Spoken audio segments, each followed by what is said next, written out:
Olá, boa noite, tudo bem com vocês? Começando mais um Pode Ser, diretos aqui dos nossos estúdios aqui em casa. Hoje vamos falar com a Alana, que é uma pessoa que é brasileira também, veio de lá e tem um filho que tem o TEA, transtorno do espectro autistas, e também faz a inclusão aqui. Tem esse detalhe da inclusão aqui em Portugal, na escola, na igreja, no dia a dia de uma mãe super ativa desse lado. Não é, Alana? É isso, né? Mesmo. Então, vamos lá, vou falar dos nossos patrocinadores, como sempre.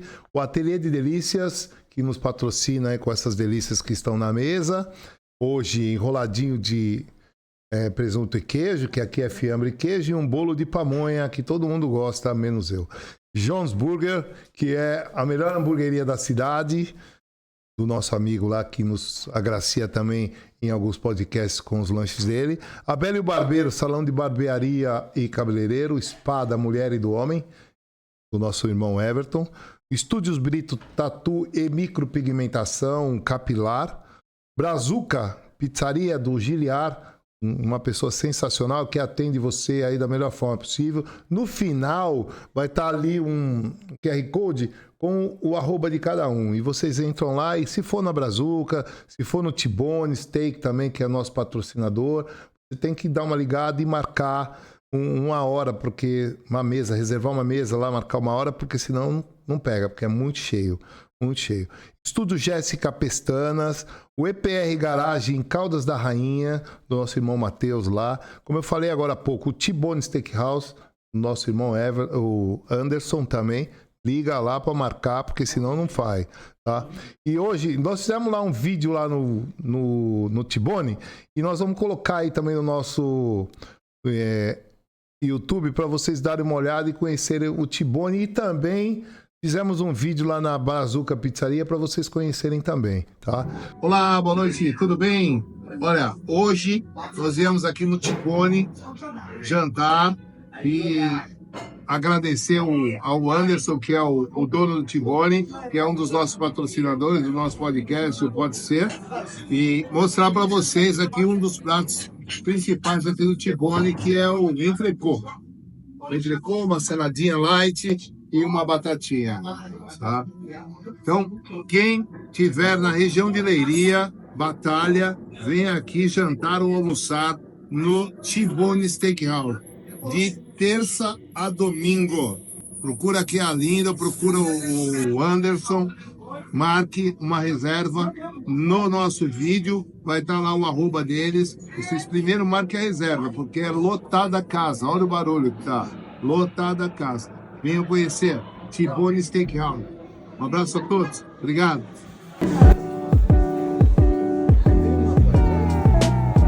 Você vai ficar aí ou você quer ficar?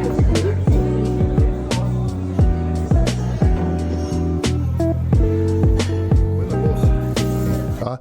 A Cavaleiros do Apocalipse, que é a nossa loja, Cavaleiros do Apocalipse é a augusta e respeitável loja de estudos maçônicos, Cavaleiros do Apocalipse, que é nossa patrocinadora também, a minha loja, desde lá de São Paulo.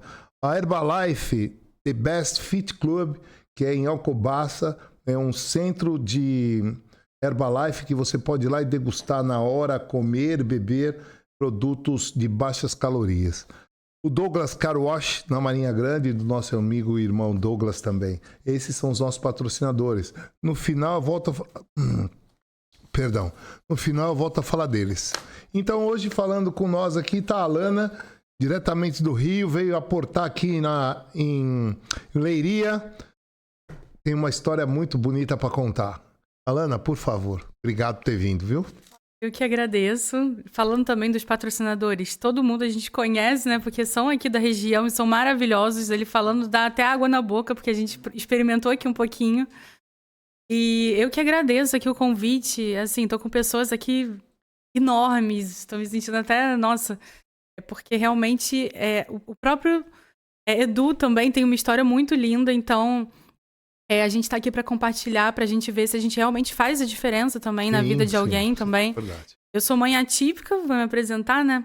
Sou mãe atípica, também sou advogada há 15 anos, contando com a experiência de ambos os países, que eu sou habilitada também no Brasil e aqui também em Portugal. E, assim, virei mãe atípica aqui em Portugal. Descobri esse universo em Portugal. Sendo uma mãe expatriada, e aí a gente nunca vai imaginar que a gente vai imigrar e vai ter uma surpresa dessa. Então, assim, eu acho muito interessante a gente entender como é que é também os percalços, porque eu vejo no Brasil tanta coisa, a gente troca tanto com mães brasileiras.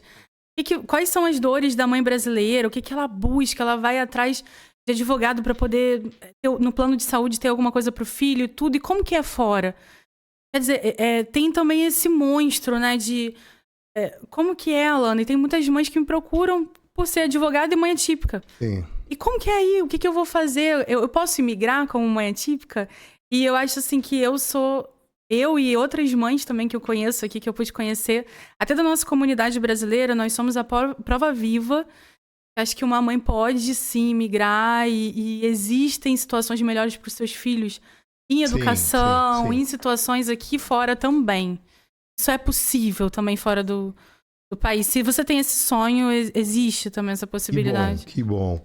E, meus amigos, hoje comigo, aqui na bancada desse lado, já teve do outro lado, mas está aqui comigo, minha amiga, minha irmã de fé, Luciana, e também é uma pessoa que é formada nessa área e atende bastante crianças. E foi ela que nos apresentou a Alana e nos colocou em contato e nos deu essa oportunidade de bater um papo aqui a três. Então, desse lado aqui hoje, ó, a Luciana tá aqui. Né, Lu? Obrigado por ter vindo, hein, Lu? Agradeço, Edu. Vamos que vamos. Então, vamos lá. Fala pra mim, você falou de ser mãe atípica, da saúde aqui. Como que é o atendimento para o Joaquim, né? Como que é o atendimento dele na saúde pública aqui? Ou você tem plano de saúde aqui? Olha, Edu, vou ser bem sincera com você. Eu tenho um plano de saúde aqui. Certo. Mas o atendimento, eu vou dizer assim, quase 100% do atendimento dele é na saúde pública. Saúde pública. E assim, algumas mães até se impressionam, porque tem muitas mães que falam assim, não tem como, precisa ter o plano de saúde e tudo, mas aqui a saúde pública me atende de um jeito, eles abraçaram de um jeito. E eu tenho todas as terapias, eu já tenho as credenciais, eu já tenho os médicos que acompanham ele, que tem o processo dele que já é um processo assim mais robusto. E eu fico assim, às vezes eu até procuro plano de saúde, que eu acabei fazendo por uma questão mais de precaução. Sim. Mas eu falo assim, não, tem que voltar porque existe uma rede, existe uma teia, que a gente chama, né? E as terapias, elas são uma teia. Uma terapeuta, ela vai conversar com a médica, que vai conversar. Então, tudo é uma teia ali. Sim. Então, eu fico pensando assim, eu vou sair daquilo, eu fico até com um pouco de insegurança. E a questão é que eu vejo também muita gente falar mal da saúde pública de Portugal. Sim, é verdade. E eu entendo que existem também situações de gargalos aqui. Sim. Mas na minha questão do Joaquim especificamente, na minha necessidade, eu não vou dizer também que é mil maravilhas. Sim. Mas eu vou dizer que eu consegui, com muita informação e indo pelo caminho da informação mesmo, de procurar pessoas que eram habilitadas para poder me dar as informações certas, eu consegui aplicar de uma forma correta.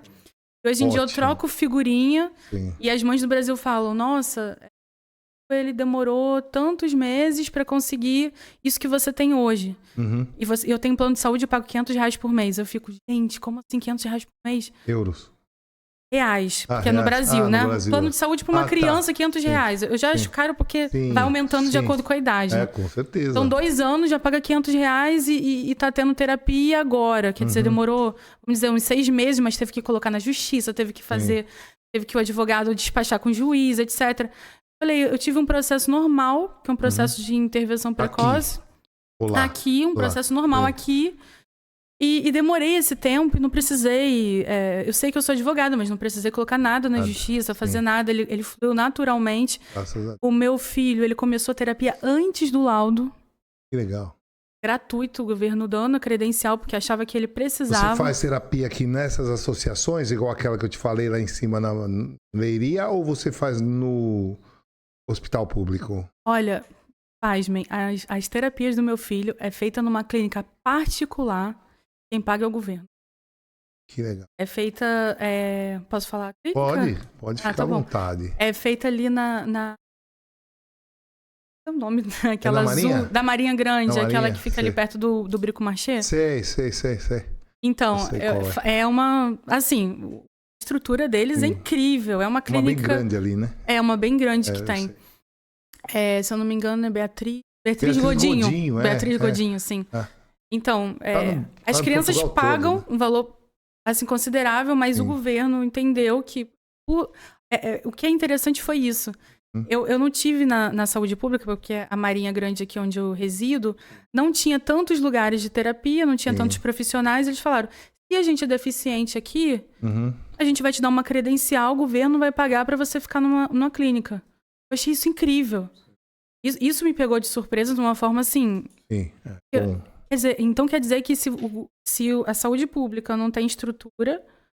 Eu vou estar na saúde privada só que público. O governo que vai estar dando. Sim, Assim, então, eu acho... É igual remédio aqui, né?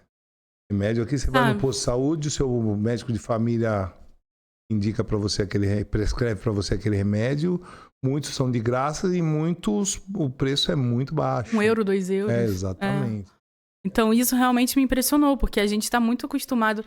Tem aquela coisa do Brasil, porque o Brasil tem o SUS. O SUS é de graça. Sim. Tem muita gente que chega também e fala, mas viva o SUS é gratuito, não sei o quê. Só que eu, infelizmente, no Brasil, quando eu não tinha plano, uma altura que eu não tinha plano, eu perdi uma filha no SUS. Um aborto no SUS por negligência médica. Então, assim, eu não tenho boas coisas para falar, boas referências no SUS. Não vou dizer que o SUS ele é 100% ruim. Mas eu não tenho boas referências. Eu tenho boas referências da saúde pública daqui. E, por enquanto, está sendo gratuita com meu filho. Eu sei que existem algumas taxas, principalmente para adulto, etc. E outras situações também de pessoas, né? Eu acho que isso vai muito também da criança vir também com todo o respaldo dela vir certinha, com a documentação certinha. Sim, é verdade. Eu falo muito isso para as mães, porque caderneta você imigrar com o filho... com tudo, né? Sim, e você imigrar com o filho com TEA, sabendo que o país é legal, tem uma estrutura bacana e vai receber seu filho com boas terapias, é uma coisa. Agora, você imigrar sem documento nenhum, como algumas pessoas fazem, aí você tá jogando seu filho, tá prejudicando. Então, isso também eu acho que é uma fragilidade muito grande nas famílias que imigram. E o que trouxe você a Portugal, exatamente para a Marinha? Já veio direto para Leiria? Vim direto para Leiria, comecei em Nazaré. Que me trouxe para Leiria. Então. Vocês foram surfar. Sim, fomos surfar. Inclusive, a gente chegou na época que as ondas das Big Waves. Vamos surfar. Pegou mesmo. Tinha muito surfista na época. Foi até difícil, assim, achar lugar pra gente ficar. E eu apaixonada por Nazaré, porque que lugar lindo, gente. Faixa de areia enorme, que lugar maravilhoso. Eu falava assim, João, a gente tem que dar certo nesse lugar, porque eu amei. E graças a Deus a gente trouxe uma reserva boa aqui. O João é carioca também? Carioca. Lá de Niterói?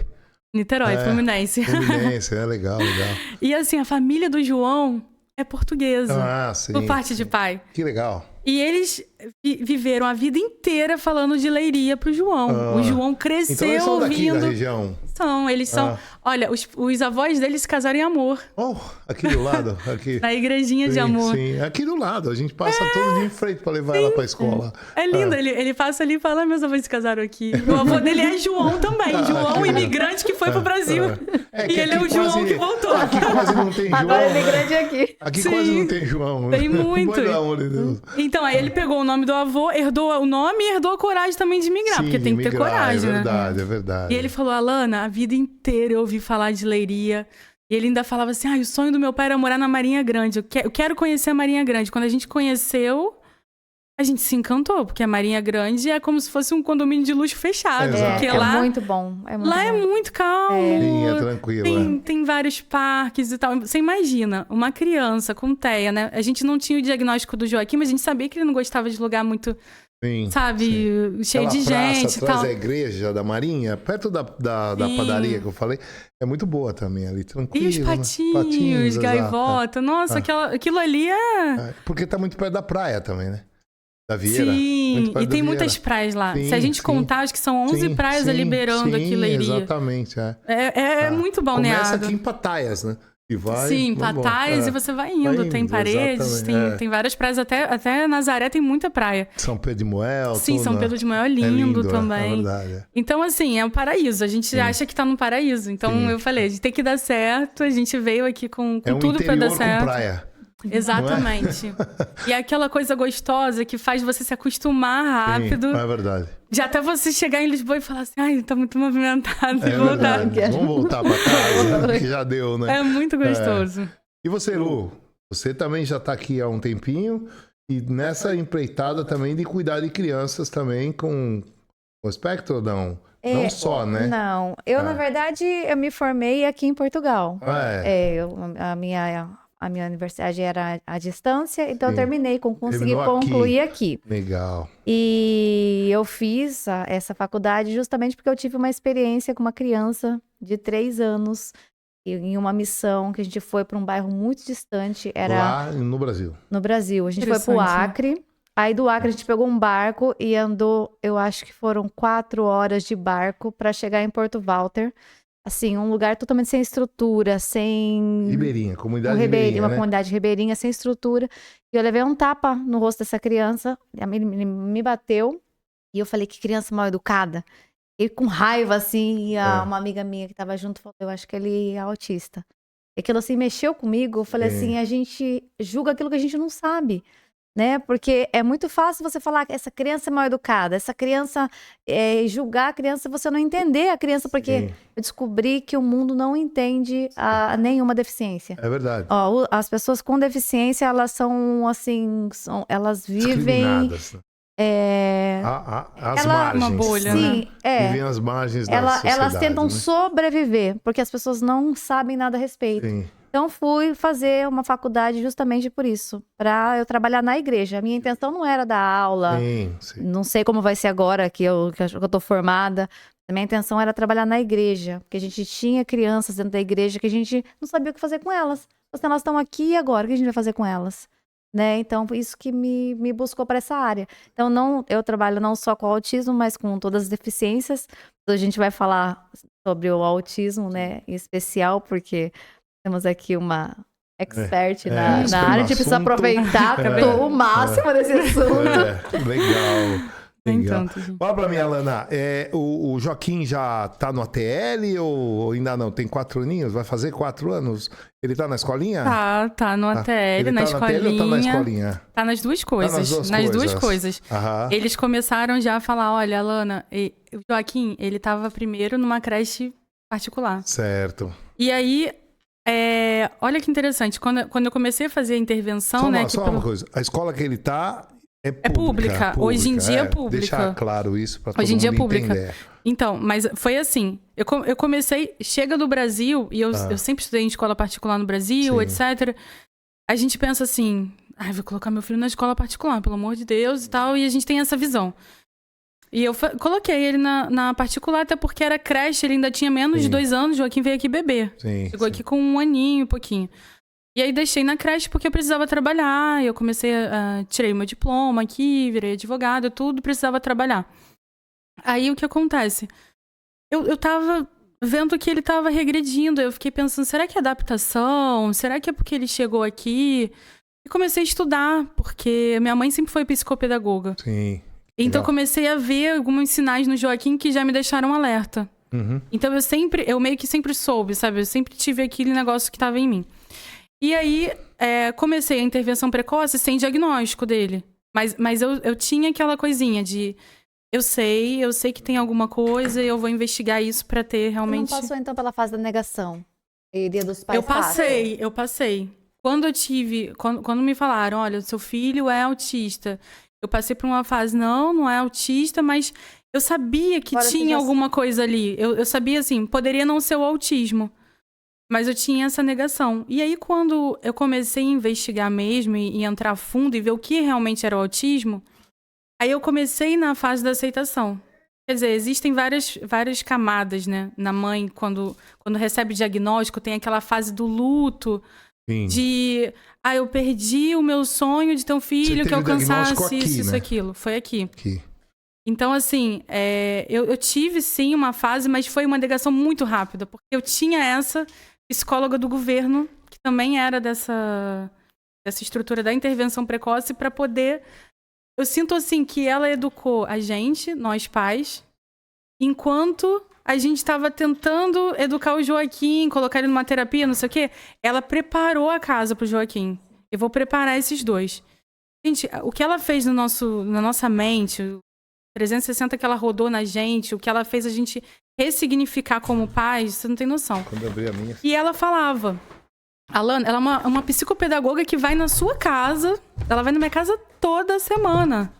Desde então, desde que Joaquim tinha 1 ano e pouquinho, ela é praticamente parte da minha família. Ela vai na sua casa te ajudar a o que você pode estimular o seu filho. Ela ia pra minha casa e falava assim, Alana, você vai gostar muito da educação pública. E ela acompanhava ele na creche particular.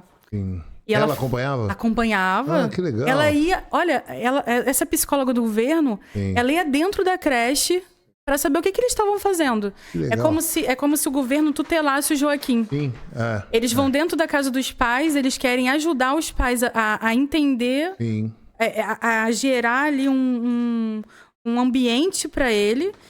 Um ambiente que vai ser um ambiente que vai também ajudar ele no desenvolvimento. E ela também faz isso na escola. Que legal, que legal. Ela é assim, ela vai em tudo. Ela vai na escola, ela acompanha a... Ela é uma pessoa assim... É assim, de Deus, assim. Ela acompanha os médicos, ela acompanha os pais, acompanha a escola. Que legal. Quer dizer, não tem como. Se um vacilar, ela vai lá Com certeza ela reporta isso pro governo. Sim, ela tem relatórios que ela passa para mim, inclusive. A gente tem metas ali, é uma coisa assim incrível. E ela falava, Alana, você vai gostar da escola pública, você vai gostar da escola pública. Mas eu tinha aquela coisa de, será mesmo? E ouvia muita gente falar, não, porque meu filho não adaptou, porque a escola pública aqui de Portugal, não sei o que lá. E eu ficava assim, gente, foi só o Joaquim pisar na escola pública, ele já tinha laudo quando ele pisou. Com 3 anos, ele fez 3 anos e conseguiu uma vaga para ele, do lado da minha casa. Meu Deus. E uma escola assim que eu falava, ai, gente, esse sonho de escola, uma escolinha pequenininha. E as escolas aqui tem pouquinhos alunos no jardim, mas elas são enormes, assim, pra criança brincar. E fica mas legalzinho, põe o bibe, né? E vai pra escola de bonezinho, põe um bibe, né? e tem pouquinhos na sala. Ou seja, você sabe que as professoras vão conseguir dar atenção pra eles. Então, aquilo ali é o melhor dos mundos. Quando eu vi o Joaquim indo pra escola e falando, começando a falar, porque teve um tempo que ele parou de falar. E eu achei assim, será que meu filho vai ser não verbal? Ele não vai falar com a gente, não vai se comunicar? Ele começou a falar, assim, dar as primeiras palavrinhas, a querer falar, a querer gesticular e interagir. Eu falei, gente, o que é isso? Fenômeno escola. E ela falou, é a Andréia, essa psicopedagoga. Ela falou, Alana, escola. Isso é escola, ele tá convivendo com a criança da idade dele, ele tá tendo a liberdade que ele não tinha na creche.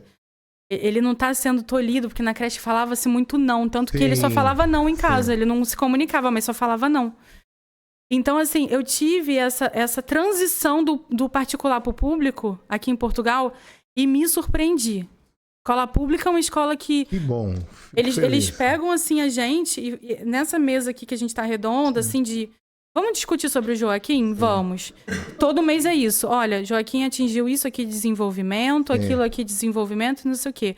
O que ele tá atingindo em casa? A gente quer saber o que ele tá fazendo. Ah, isso e aquilo.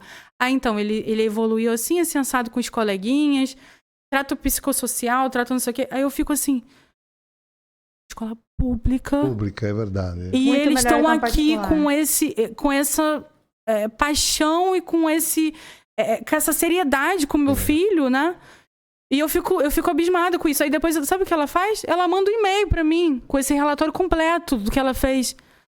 Eu falo assim, gente... Essa psicopedagoga que você tá falando nunca teve preconceito. Pelo contrário, eu falo isso para o pessoal lá da nossa terra entender que não é todo mundo que tem esse preconceito. Essa psicopedagoga, ela tá... digamos, 35 anos trabalhando com autista. Então ela atende bem. Quando uma pessoa tem estrada com autismo... Amor, né? Faz porque ela é gosta, portuguesa mesmo. É portuguesa. Ela tem toda a diferença. Quando você lida com uma pessoa que tem 35 anos trabalhando com autista, gente, é outra pessoa. Ela identifica assim, ó. Ela olha... Se você vê a médica que deu o diagnóstico do Joaquim foi assim. Ela olhou assim 5 minutos, assim, o Joaquim... Você não precisa olhar mais que 5 minutos a criança.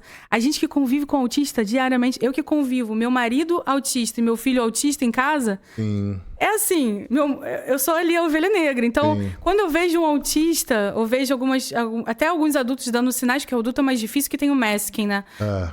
Eu falo assim, gente, não tem como, você acaba sabendo, sabe? Sim, é mesmo que você não fale, porque você fala assim, não vou falar, porque eu não sou profissional da área, mas você sabe. Sim. Observando já vê, né? Sim, observando você já consegue. E ela é assim, ela viu o Joaquim, ela falou, Alana, eu sabia desde o primeiro boneco que eu dei pro Joaquim e ele ficava rotacionando no rostinho. Isso aí não foi nem 5 minutos que eu vi ele. Eu já sabia que ele era. Legal. E na escola também não teve preconceito nenhum. A inclusão dele foi 100% com todos os alunos. Então, na escola... dos alunos agora. Então, na escola particular... Eu sinto que ele era deixado um pouquinho de lado. Ah, sim. Entendi. Um pouquinho de lado. Entendi. E eu via isso nos vídeos, porque elas me passavam vídeos. E era uma escola, assim, com um bom conceito e tal. Eu pagava caro aqui e tudo. Eu falava assim, gente, mas por que todo mundo tá fazendo atividade e ninguém tá puxando pelo Joaquim? Porque, assim, por mais que a criança seja mais arredia e esteja mais tímida, você tem que puxar. E eu comecei a identificar. E foi aí que eu comecei a me ligar no autismo. Tava gritando o autismo ali. Eu via que ele ficava isolado, que ele ficava rodando os objetos. E eu falei assim, tá muito claro. Só que na pública, ele já tinha um diagnóstico. Eu acho que isso fez também toda a diferença. Eu conversei com as professoras antes. Antes de matricular, a Andréia me levou até lá. Ela falou assim, Alana... Você disse que essa aqui é a sua primeira opção, porque tá muito perto da sua casa, porque é o seu sonho deixar o seu filho aqui e você acha linda, maravilhosa essa escola. Então, você vai conversar com a professora de educação especial, com todo mundo daqui. Sim. E eu falei assim, ai, Senhor, eu sou cristã. Eu falava com Deus assim, Senhor, por que você tá colocando isso no coração? Porque eu conversei com essas professoras e eu tô vendo que elas são tão dedicadas. E é tão difícil conseguir vaga nesse lugar, ainda mais para 3 anos, porque, assim, 5 anos era preferência, e depois os meninos mais grandes, depois os menores, né? Sim. 3 anos, ali naquela escola concorrida. Falei, gente, elas são incríveis. Conheci elas antes de matricular eles.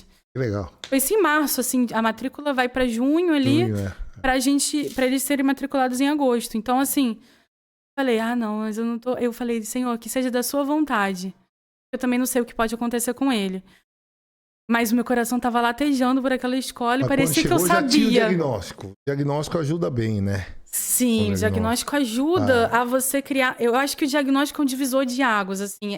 Assim, ele ajuda a você saber lidar. Tanto pro meu filho, quanto... Meu casamento melhorou depois que meu marido começou a investigar também junto com meu filho. Falou assim, eu era como ele, não sei o quê. Começou a investigar. Porque eu comecei a entender, então ele faz isso, não é porque ele é bruto, é porque ele tá irritado com isso, aquilo. Exatamente. É o que eu sei os gatilhos dele. Então. Então, assim, eu vejo que as pessoas... A gente é neurodiverso. Mas a pessoa, eu sei, eu falei pra você, como a pessoa, no caso, você, tem que querer entender. Porque se você for arredia, não querer entender... Se você for cabeça dura, esquece. Exatamente. E tem muita gente que é assim, que prefere viver naquela bolha. Porque acha que o outro quer o errado, não é, Lu? E a pessoa tem um transtorno, né, tem alguma coisa daquele jeito, não pode demonstrar porque não sabe, e quem está do lado que poderia ajudar acaba não ajudando, acaba atrapalhando, né? Sim, eu acho que, assim, a gente tem a consciência de que a nossa sociedade é neurodiversa. Sim, eu não consigo entender que existe pessoa normal e existe pessoa com TDAH, existe pessoa com autismo. Não existe o normal. Sim. Existe a neurodiversidade. Existe uma pessoa que ela vai ter isso, outra pessoa que vai ter aquilo. Eu falo que o avanço da psicologia vai ser essa. A gente vai descobrir que todos somos diferentes. Você falou de diagnóstico. Eu passei isso com a filha. Eu passei isso com a minha filha. Ela estava numa escola, mudou toda a administração, mudou o nome da escola, então não apresentaram o relatório de TDAH nem de dislexia. E o disléxico, quando ele, no meu caso e no dela, a gente vai ler, começa a embaralhar, começa a ficar nervoso. Aí você fica nervoso, fica agressivo, a pessoa fala, você já não quer mais ouvir, porque você não está entendendo mais. E ela reclamava, estão me tratando assim, pai, porque Mas não é possível. E a diretora de turma dela não tinha acesso a esse relatório, porque não deram para ela.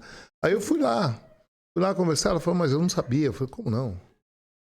Não, mas mudou a administração. Eu falei, aí eu mandei, tiraram outra pessoa com a minha filha. Então outras pessoas tratam ela completa, tem mais tempo na prova, faz a prova sozinha, para ter essa inclusão aí, né? Que a gente... que você... Como que eles não sabem? Exatamente. Porque os pais de autista, eles estão tão mergulhados no universo. A gente tem um universo assim, tão nosso, tão assim peculiar, que às vezes a gente olha pro lado e a gente fala, como que essa pessoa não sabe nem que é autismo? E é verdade.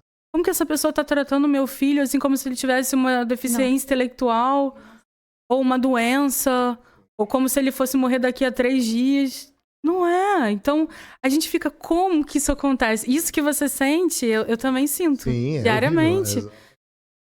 E o pior não é nem isso, né, Lu? É o pai que não aceita o filho daquele né, que tem o transtorno. Muito. O pai não, meu filho não tem nada. Como não? E esse pai que nega, ele acaba não tratando, né? Prejudica a criança. Ele prejudica a criança. Porque ela não vai ter, não vai ter o início que ela precisa, né? Alavancar para ela. Vai ter aquele start, não vai ter as terapias necessárias, não vai ter nada, não vai ter suporte nenhum. Mas é assim também quantos autistas não descobriram que são autistas agora, depois de adulto? É depois de adulto. A gente não tinha informação nos anos 90, não tinha. O autista era obrigado a fazer o que tinha que ser feito. Ele era obrigado a conviver, ele era obrigado... Eu fui chamado várias vezes de vagabundo, que eu não conseguia ler na lousa. Na minha época de garoto, não tinha esse negócio de dislexia, de TDAH. Que isso? E o TDAH não nasceu agora. Tá na moda falar, mas não nasceu agora. Ele já vem. Com certeza. Então, eu já vim desde garoto. Você tem o hiperfoco, você tem, sabe, hiperatividade. Você tá sempre a 1000 por hora, fazendo 3 coisas ao mesmo tempo. E a inteligência um pouco mais avançada, né? E as pessoas não entendem. Eu vejo assim que tá muito em voga.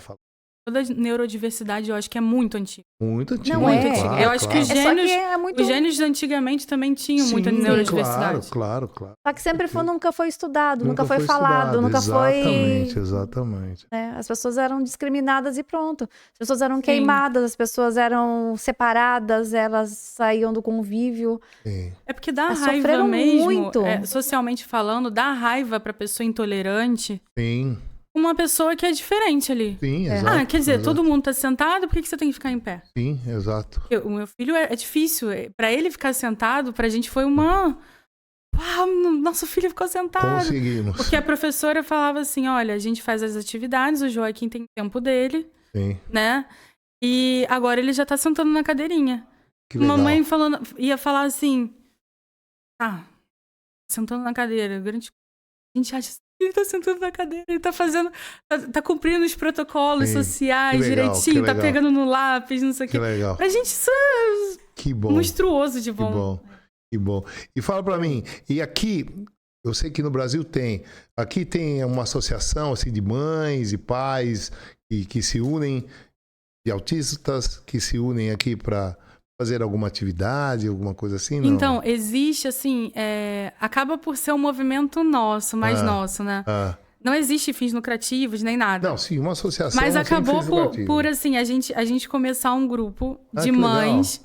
O nome do grupo até Mães que se Apoiam, né? Sim. E começou até com um grupo que tem em Global Diáspora. Sei, do Geraldo, né? Sim, que a esposa dele é terapeuta da fala, também trabalha com autistas. E ela falou assim, olha, tem a Alana, tem não sei quem, tem não sei o que lá. Por que a gente não faz um grupo no WhatsApp? Todas as mães brasileiras ou não? Então, antes era todas brasileiras. Agora a gente acabou escoando, agora tem português, agora tem gente lá de Orlando. Que legal. Tem gente de várias partes do mundo. Porque assim, era tão gostoso a gente se reunir para trocar. Ainda mais a gente sendo mães expatriadas. Todas essas eram expatriadas. E aí a gente começou a fazer vídeos assim online, né? A gente vamos fazer chamada de vídeo. Vamos fazer uma chamada no Zoom pra gente falar sobre esse tema. Agora vamos fazer isso. Aí a gente começou a procurar workshops pra gente fazer. Então, assim, existe uma sede também, e eu acho que isso tem muito... Por isso que tem muito Instagram, YouTube de autista que tá crescendo muito. Sim. Porque existe uma sede, principalmente para pais e familiares de autista. Sim. Quando a gente tem um diagnóstico, a gente pensa assim... Nossa, eu tô descobrindo um mundo novo. Eu quero devorar isso, eu quero devorar. Sim. Aí, a gente vai atrás de informação sedento. Parece que a gente é um vampiro recém-criado. Porque a gente tá sedento de informação sobre autismo. Meu Deus, como eu nunca soube sobre isso. Sim. A gente se sente E esses workshops são patrocinados pelo governo? Promovidos pelo governo? Tem alguns que são, eu já fui. Eu não sei se nem se pode falar o nome de ONG, por exemplo. Pode tem uma ONG que é sem fins lucrativos, chamada Vencer Autismo. Aqui ou Lisboa? Então, ele percorre todo Portugal. Todo Portugal, tá. Eles fazem palestras, workshops. Legal. Inclusive, na Marinha Grande, eles estavam fazendo um grupo de apoio para pais. Oh, que bom. Eles fazem assim, quer saber? Vamos fazer um grupo de interajuda. Como que é o nome? Vencer Autismo. Tem no Facebook, a página do Facebook. Legal. Vencer Autismo. Instagram não tem? Instagram, eu não sei porque eu acompanho mais eles pelo Facebook, porque eles fazem live pelo Face. Vencer Autismo. Vencer Autismo. Pais e mães aqui que tiverem em Leiria, tiverem na Marinha ou em Portugal e tiverem nessa situação também, busca lá Vencer Autismo. Vencer Autismo. Vencer Autismo. Olha, as palestras dele são... Você sai de lá encharcado de tanto que você chora. Legal. Mas não chora assim de pena, nem de dor, não. Você chora de... Cara, eu devia eu precisava ter ouvido isso. Eu precisava ter levado... Às vezes é um soco na cara que você leva de tanto conhecimento que eles passam. E desse grupo que tem aqui, se tiver uma mãe nos assistindo, um pai que está aí nos assistindo, como faz para participar? Então, Mães que se Apoiam é um grupo de WhatsApp. Sim, mas como faz para participar? Tem que ter amizade entre vocês ou uma pessoa está interessada? Não, só estar interessado, a gente manda o link do grupo ou no meu Instagram, depois eu posso deixar até o link. Depois, então, a Alana vai deixar o link e eu vou pedir pro Vitor no final colocar lá o arroba. Sim, com certeza. É só querer, é só estar engajada. Porque a gente não tem fins lucrativos, a gente só tá junto porque a gente tem um ideal só, que é dar o melhor pro nosso filho. Legal, isso é o mais importante. É o mais importante, né? E na igreja, como que é? Você vai na Lagoinha? Vou na Lagoinha, sou da Lagoinha de Leiria. A recepção do Joaquim na Lagoinha, ele sobe ou ele fica lá embaixo com você? Então, eu tinha muito esse medo... Ele sobe ou quem toma conta? Olha que você vai falar lá. Mas agora, não, eu tô aliviada da luta à frente do Kids, porque a Lu é uma pessoa assim que... É muito difícil ter isso na igreja. É uma pessoa com a cabeça aberta que ela tem. Sim. E tem, assim, não tô puxando o seu saco, mas você tem uma cabeça aberta, você tem uma vontade de aprender, uma vontade de ir atrás. Você sempre perguntou pras mães, principalmente pras mães, o que é melhor a gente fazer e tal. Eu vejo ela comprometida, ela tem essa coisa. E eu, como mãe de autista, eu tinha um medo. Eu falava assim, gente... E eu sempre fui muito de ir pra igreja, né? Eu ia pra igreja direto, eu vou pra igreja desde que eu nasci, então pra mim é uma coisa que eu preciso. Legal, E aí quando eu comecei a ver alguns comportamentos do Joaquim, principalmente depois que ele desmamou, eu falei assim, isso aqui eu não tenho como conter na igreja.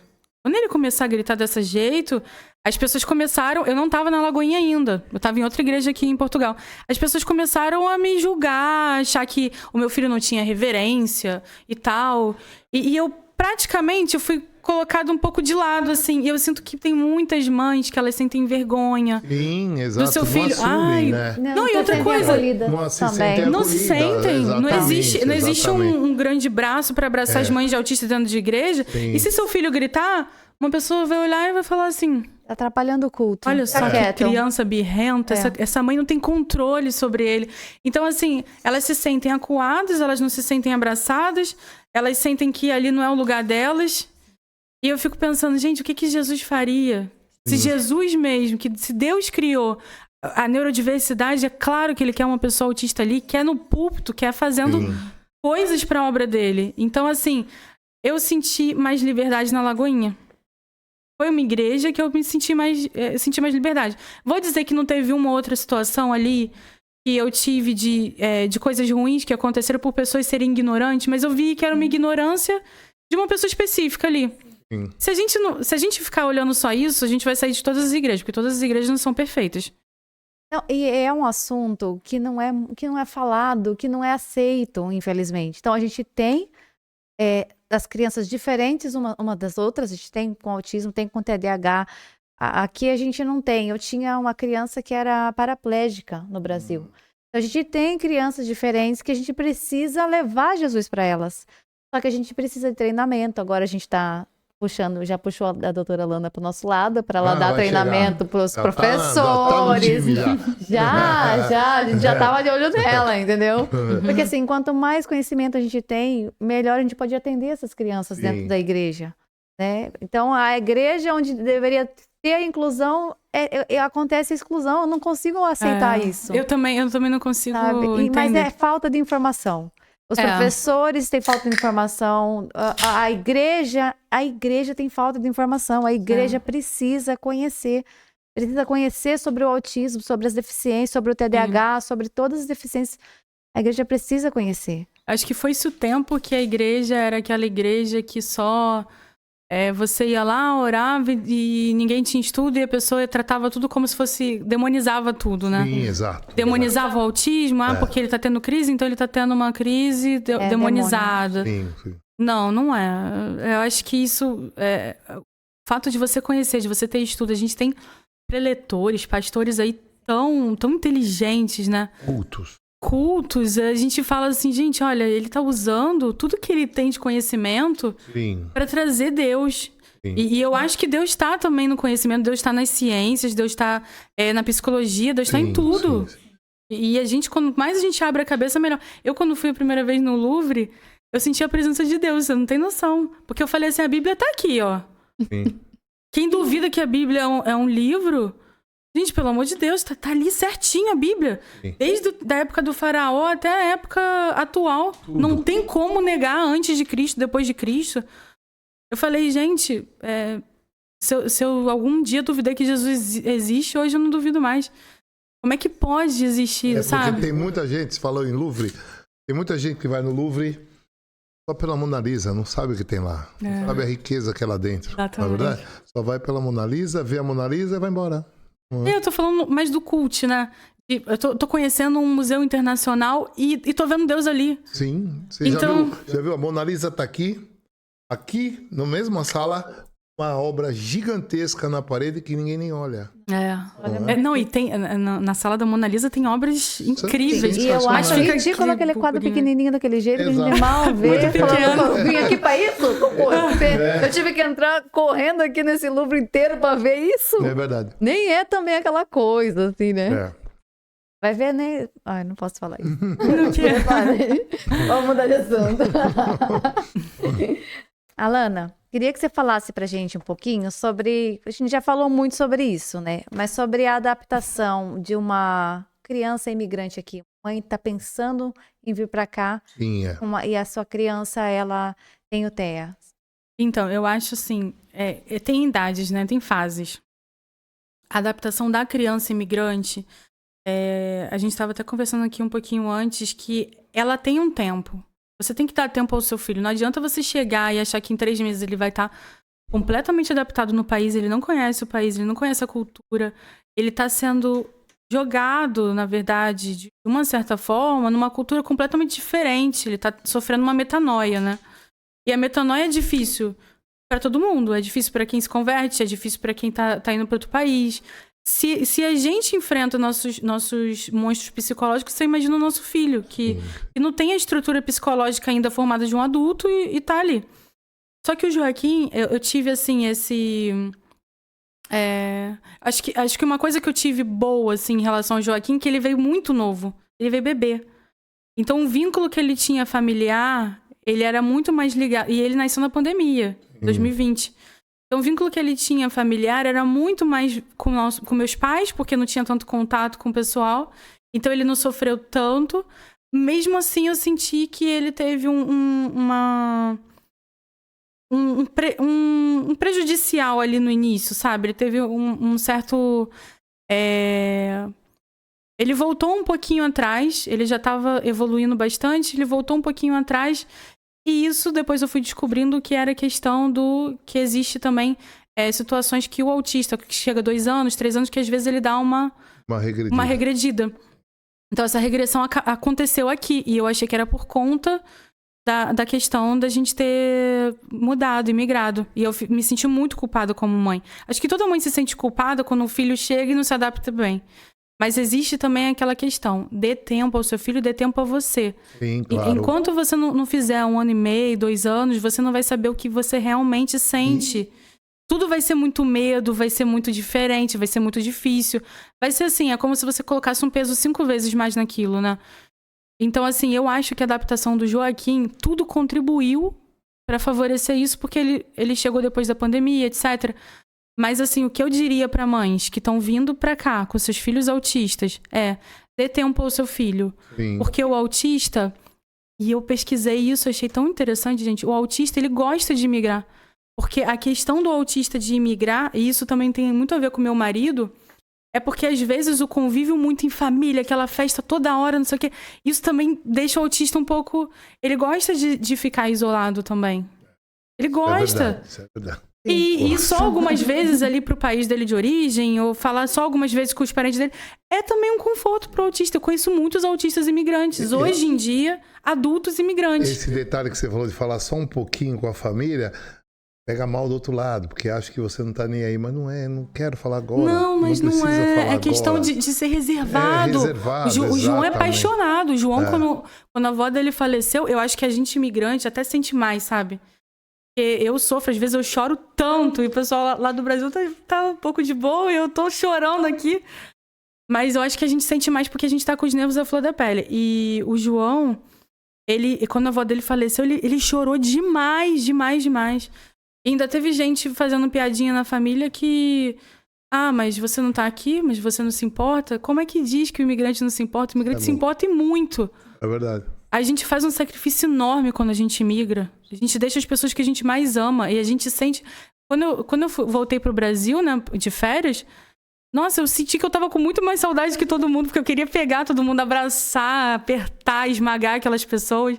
E a pessoa tava assim, tranquila, viveu a vida dela. Sim, exatamente. Ela tava ali não passou nem 2 anos, ela já tá... Não passou nem 2 anos, ela já tá com essa saudade toda, parece até que não me vê há 10. Mas não, eu sou... Só entende quem passa. Só entende quem tá aqui fora. Que bom que você também não teve preconceito aqui, nem o Joaquim, nem o João, né? Bem recebidos aqui em Leiria, cidade boa. Minha cidade. Né, Lu? Edu fundou a Leiria, porque quando ele chegou aqui não tinha nada. Foi ele que construiu tudo isso. Não tinha 100 brasileiros na cidade. Hoje tem mais de 10. Quando você chegou era só mato, né? Não, muita gente fala isso. Eu cheguei aqui era só mato. E foi ele responsável por tanto brasileiro vir pra cá, com o Instagram dele, só falando de Portugal, veio os brasileiros, veio tudo pra Leiria. Quando eu mudei pra cá, eu saí de lá de cima, perto lá da Rua Merlin, da Leroy Merlin, lá. Eu vim pra cá, o pessoal fala, mas você vai pro interior? Mas como assim interior? Tá louco? Eu vou pra... Não, mas é interior. É interior, é outro lugar. Eu comecei com aquele, eu falei, mas nós vamos pro interior mesmo? Não dá 5 quilômetros de lá aqui. Muito rápido. Agora todo mundo quer vir pra cá. Nem cabe mais ninguém aqui. Que tem aquela rixa Marinha Grande e Leiria, né? Não sabia não dessa rixa. Não, gente, então os leirienses me odeiam, porque eu pego Marinha Grande e coloco assim, melhor lugar pra morar, não sei o quê. O pessoal fala mal, que não é legal, que só tem gente de fora, tudo é mais barato porque é longe. Todo mundo fala mal. Mas o que, da Marinha? Fala que aluguel é mais barato, padaria pra comprar. E agora não tá comprar casa é mais barato. Não é mais essa, não. Não é mais essa, é verdade. Tá ficando caro. É verdade. Aqui agora tudo é caro, né, Lu? Tudo mudou, né? Tudo mudou. Mas eu acho, assim, que existia muito isso, acho que dos lisboetas, sabe? Sim. Porque quando eu falava assim, você mora em Leiria? E falava assim, ih, você mora no interior. Aí achava que era tudo mato, só tinha vaca e tudo. E eu ficava assim, gente, o nível que eu... Lá não tem periferia, vocês sabem, né? Aí o pessoal, não, porque não sei o quê, porque Lisboa, não sei o quê, mas Lisboa tem periferia. O que eu fugi do Brasil... Você até me perguntou isso no início, por que você veio pra Portugal? Sim. E eu acho que eu nem respondi, mas o que eu saí do Brasil foi segurança. Eu tinha uma carreira lá, eu era gestora de compliance, jurídico, e tava bem. Até o Joaquim... O que é compliance? Então, compliance é como se fosse um o anticorrupção. Sim, exato. Você vai trabalhar tudo anticorrupção, as leis para poder você fazer tudo aquilo de forma mais transparente possível e todos os processos serem transparentes em relação a tudo, a custos, governo. Sim. Não ter corrupção, né, no ambiente. E o banco, ele começou, a gente trabalhava para banco, eu era advogada bancária há muitos anos, e os bancos começaram a pedir, olha, eu preciso de uma pessoa com compliance no seu escritório. Sim, legal. É imprescindível. E aí eu tive que realmente fiz um MBA e tal, e me adaptei. Atualizar, na verdade, né? Sim, então muita gente, inclusive por eu ser gestora, sim. E eu tinha uma equipe grande, tudo, e era de um escritório renomado lá no centro do Rio de Janeiro. Vocês nem se pode falar o nome. Pode, tudo. Cavalcante Ramos, eu sou apaixonada por eles até hoje. Pode. Sou amiga da sócia, Fabiana, minha amigona. E assim, muita gente veio até pedir emprego pra mim. Alana, gente... Quem estiver no Rio de Janeiro, Cavalcante Ramos, o melhor escritório de advocacia. Olha, um escritório top mesmo. E assim, eu ficava assim, gente, mas as pessoas viam o desenvolver da minha carreira. Legal. E queriam trabalhar lá. Então eu pensava assim, cara, as pessoas me achavam louca quando eu falei que eu ia pra Portugal. Abandonar Caraca, mas você é gestora, cara, porque gestora era tipo antes do sócio, né, do escritório. Eu só tinha pra ir pro sócio depois de gestão. Você vai abandonar uma gestão dessa, de um escritório renomado, todo mundo querendo entrar num escritório pra ser advogado júnior, e tu tá abandonando, mas a questão não foi lá. A questão foi, quando o Joaquim nasceu, foi a razão de eu ter querido vir pra cá. Eu não consegui ir pra rua, eu tinha medo de ser assaltada, etc. Eu comecei... A gente vira pai, a gente fica um pouquinho... perde um pouquinho a coragem das coisas, fica um pouquinho assim. Sim. Mas eu acho que isso é Deus travando a gente também pra gente proteger um outro ser, né? Eu não era aquela desbravadora que não tava nem aí pra bala perdida, ia pro centro do Rio de Janeiro todo dia. Não era mais essa pessoa. Sim. Que atravessava a ponte todo dia e não tava nem aí, que chegava 10 horas da noite em casa porque tava fazendo algum relatório. Não, eu era aquela pessoa assim, meu Deus, e se eu sair com meu filho sozinha, o que pode acontecer? Será que eu vou ser assaltada e tal? Já fui várias vezes antes dele. Aí levaram minha aliança, eu tenho aliança hoje fininha por causa disso. Minha aliança era enorme. Então, assim, já levaram tudo de bens meus. E essa foi a principal razão de eu ter vindo pra cá. Foi o ponto principal. Foi o primeiro. E eu vejo que hoje, em relação a um filho autista, eu não podia... Deus, assim, me... Colocou no melhor lugar. Me colocou no melhor lugar. Graças a Deus. Eu vejo, assim, as dores das mães, brigando com o plano de saúde, brigando com escola que pega as crianças. Infelizmente, aconteceu uma coisa muito ruim com o Joaquim numa creche no Brasil. Foi uma situação muito, assim... eu tava vendo um vídeo... assim, de uma situação que eles fizeram lá, uma brincadeira. Eles fizeram, tipo, uma festinha. Aí, falei assim, cadê o Joaquim? Não tá dançando com as outras crianças e tal. O Joaquim, ele teve uma motricidade muito boa. Ele andou com 10 meses. Então, ele tinha 1 aninho. Quer dizer, andava desde os 10 meses, andava bem pra caraca. Até corria com 1 aninho. Tem criança que nem anda com 1 ano, mas ele até corria. Ele também começou a falar muito cedo, depois que ele parou. Eu andei com 9. Olha, com 9 meses. Então, o Joaquim tá... assim, eu andei com 10. De 9 pra 10, ele já tava lá fazendo os primeiros passinhos. Com 10, ele andava tranquilamente. Era até engraçado o bebezão andando. Legal. Era até engraçado. Aí, assim, eu vi... Quando eu olhei... Eu falei assim, deixa eu voltar nesse vídeo. Porque eles tinham compartilhado o vídeo ali na coisa dos pais, né? Eu pagando caro, indo pro Rio de Janeiro, no centro, né? E pagando caro aquela creche. Quando eu olhei, meu filho numa cadeirinha, que é aquela... Tipo... Aqueles cadeirão de refeição? Não, é tipo uma... De você passear mesmo com a criança. Moisés, tipo Moisés. Tipo um carrinho mesmo de bebê. Um ovinho, né? Mas é um carrinho diferente, um carrinho meio coisa. E todo amarrado, todo cheio de... daquele negócio que tinha lá, aqueles cintos. Colocaram pra ele realmente não se mexer. E ele querendo... O Joaquim com 1 aninho era muito espivitado, porque ele ia pra lá, ia pra cá, ele sempre foi muito imperativo. Ele querendo brincar com as crianças, ele tava querendo dançar ali, porque tava uma musiquinha. Sim. Eu assim, gente, meu filho quer sair dali.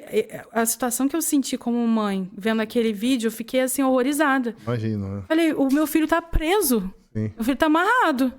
O meu filho anda, meu filho corre, meu filho brinca, meu filho dança.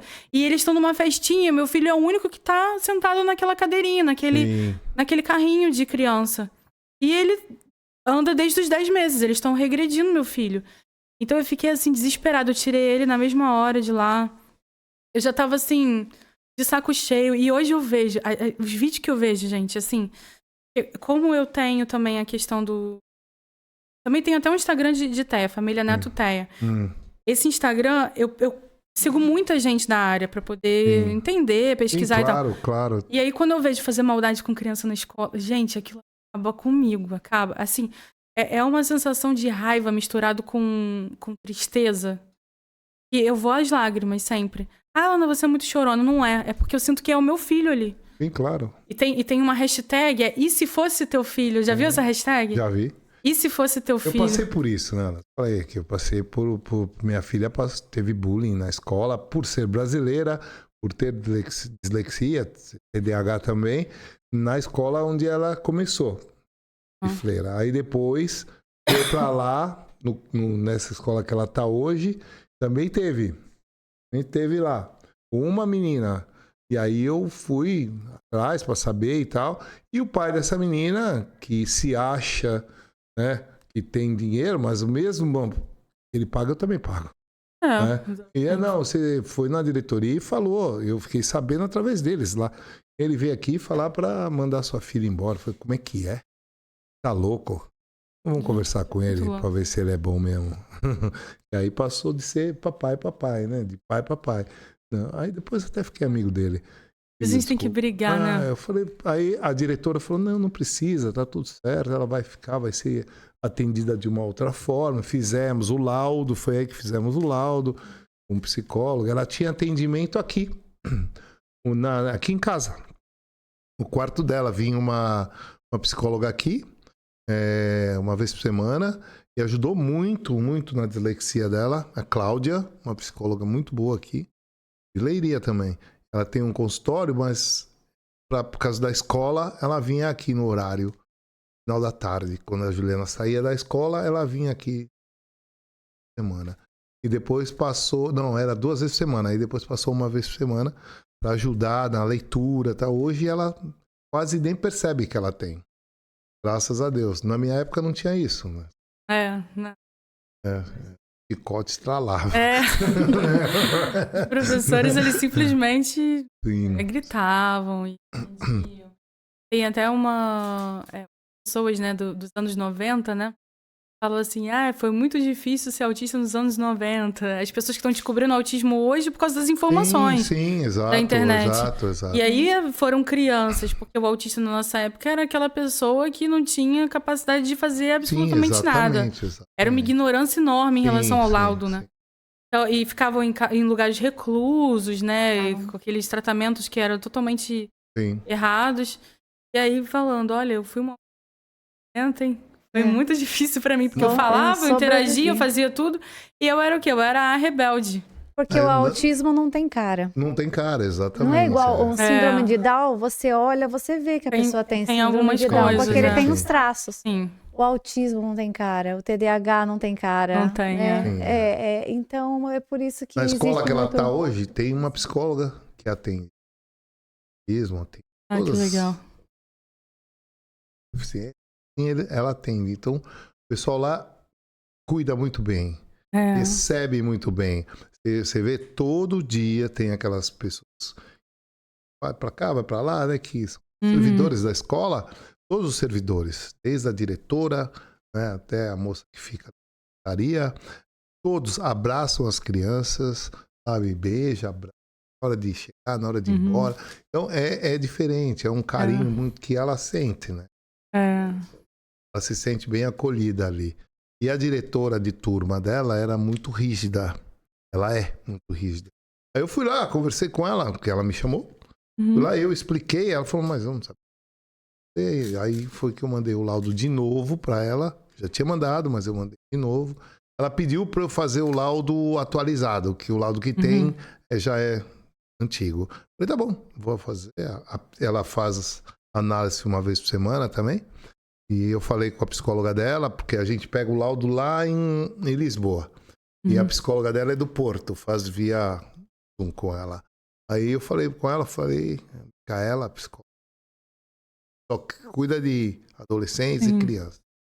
De adulto não. E aí ela vou ter que levar ela agora nas férias. Um dia vai lá no Porto, porque o laudo é presencial, né? Sim. Então vou fazer o novo e em setembro, quando voltar às aulas, o laudo novo.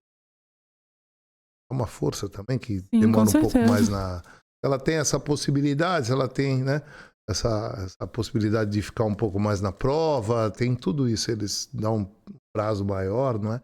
Facilitar. E o laudo, ele é para incluir, ele não é para...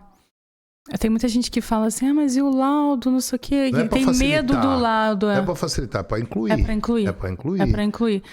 E aí você fala assim, mas eu tenho um laudo e aí eles souberam lidar com ela. E isso é um divisor de águas para os professores, porque os professores, eles tiveram formação daquilo. Mas eles também não são habilitados para dar um laudo. Sim, exatamente. Eles às vezes até suspeitam. Exato. Mas eles não são habilitados. E quando você já vem com o laudo, ele sabe exatamente o que fazer naquela situação. Exatamente. Não é porque o teu filho vai ter privilégios que o filho da fulana não vai ter. Não. É porque o teu filho ele vai ter uma inclusão necessária para alcançar os mesmos objetivos. E a gente tem metas, né, ali, dentro da educação. E as outras crianças.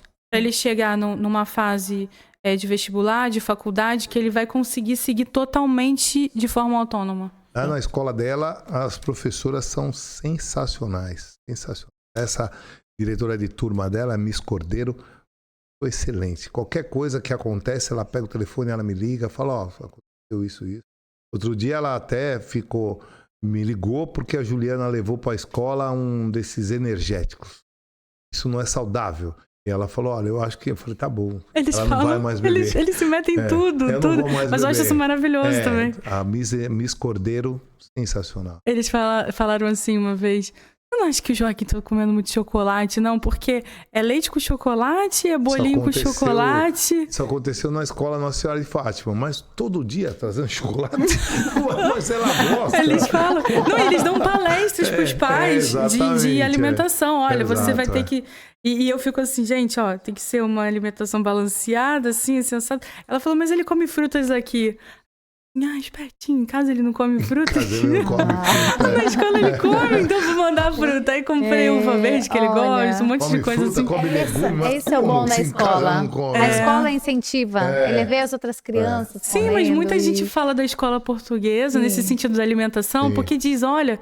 Na escola portuguesa tem coisa que meu filho não vai gostar. Tem fruta, legume, sopa, não sei o quê. Peixe. Meu filho que não comia peixe, agora só come peixe. Você come peixe. Mas eu acho legal porque, assim, educa também o seu filho a se alimentar saudável. Porque eu acho a alimentação deles mega saudável, né? Até a questão de corante é menor. Na escola que ela tá, mudou, como eu falei, mudou toda a administração. E agora, cada dia da semana é uma comida de um país. E tem muita gente de fora. Que maneiro. Tem indiano, tem chinês, tem todos. Olha. Aí ela vai ter que comer, filha. Pra você acostumar. Ela já tá comendo de tudo. É maravilhoso. Eu adoro. Eu experimentei, não é muito bom, mas eu comi. Falei, filha, se você não comer, você vai ficar com fome. Então coma. Não, eu acho que assim, a inserção cultural de outros países... Os nossos filhos vão saber. Eu sei que a comida tailandesa é assim, eu sei que a chinesa é assada. Porque a experiência cultural, culinária também é uma experiência que a gente tem quando a gente viaja para outro país. Eu gosto de ter isso quando eu viajo. Claro. E aí, você saber que seu filho está tendo isso dentro da escola... Sim, exatamente. Nossa, eu sei que um dia eu fui pro Japão e eu sei que ele está comendo comida japonesa, que eu comi em tal lugar. Quer dizer, vai criar uma memória também palativa para ele, que vai... Você sabe que o futuro não é ter limite, né, geográfico. Sim, As pessoas estão estudando para cada vez mais trabalhos tecnológicos. Sim. E eu vi outro dia, como eu gosto muito de coisas de imigração, eu vi outro dia, era um... como é que fala esse país que tem? Ucrânia. Ucrânia, desculpa, Ucrânia. É porque me veio um branco na cabeça. Era um ucraniano que estava morando em Curitiba e trabalhava para uma empresa que era de UK e dos Estados Unidos. Aí uma pessoa foi entrevistar ele, né? E aí, o que você acha daqui, de Curitiba? Eu acho maravilhoso, o clima é maravilhoso, não sei o quê. E você é de que país? Porque eu tô vendo que você tá falando com sotaque, eu sou da Ucrânia. Você é ucraniano e tá morando no Brasil? Mas o que te trouxe até o Brasil? Porque eu tenho uma namorada brasileira que mora em Minas, mas lá é muito quente. Então eu fico um pouco à distância com ela, mas eu tô namorando com ela. Mas você escolheu o Brasil e quanto você paga de aluguel? Ele, R$4.500, é super barato. Ele falou assim, mas pra realidade do brasileiro não é barato. Sim. Ele falou, mas eu ganho $9.000, que assim, convertendo é R$45 mil, né?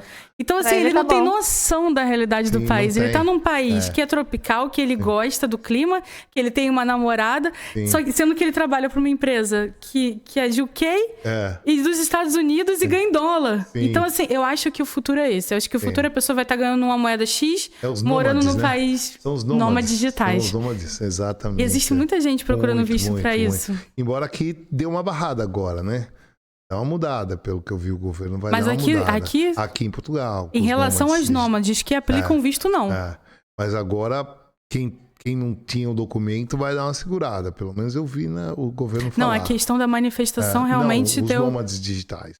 E vem com visto do Brasil, entra. Sim. Quem não veio, não vem mais. Tem que vir com visto. Tem que vir com visto.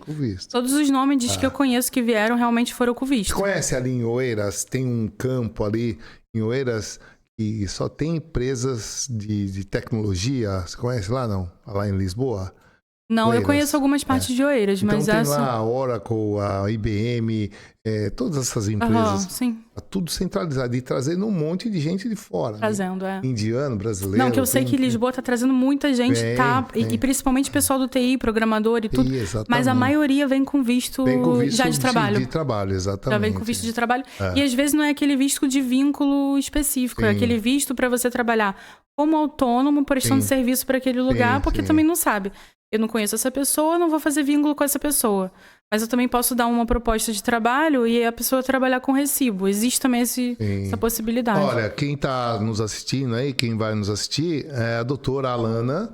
Trabalha com também isso. Trabalho com isso. Com ela tem um escritório da não mais, né, doutora? Que acabou, né, Alana? Acabou. Mas com visto de trabalho e outros vistos também, não precisa ser o de trabalho só, pode ser o de... Sim, pode ser.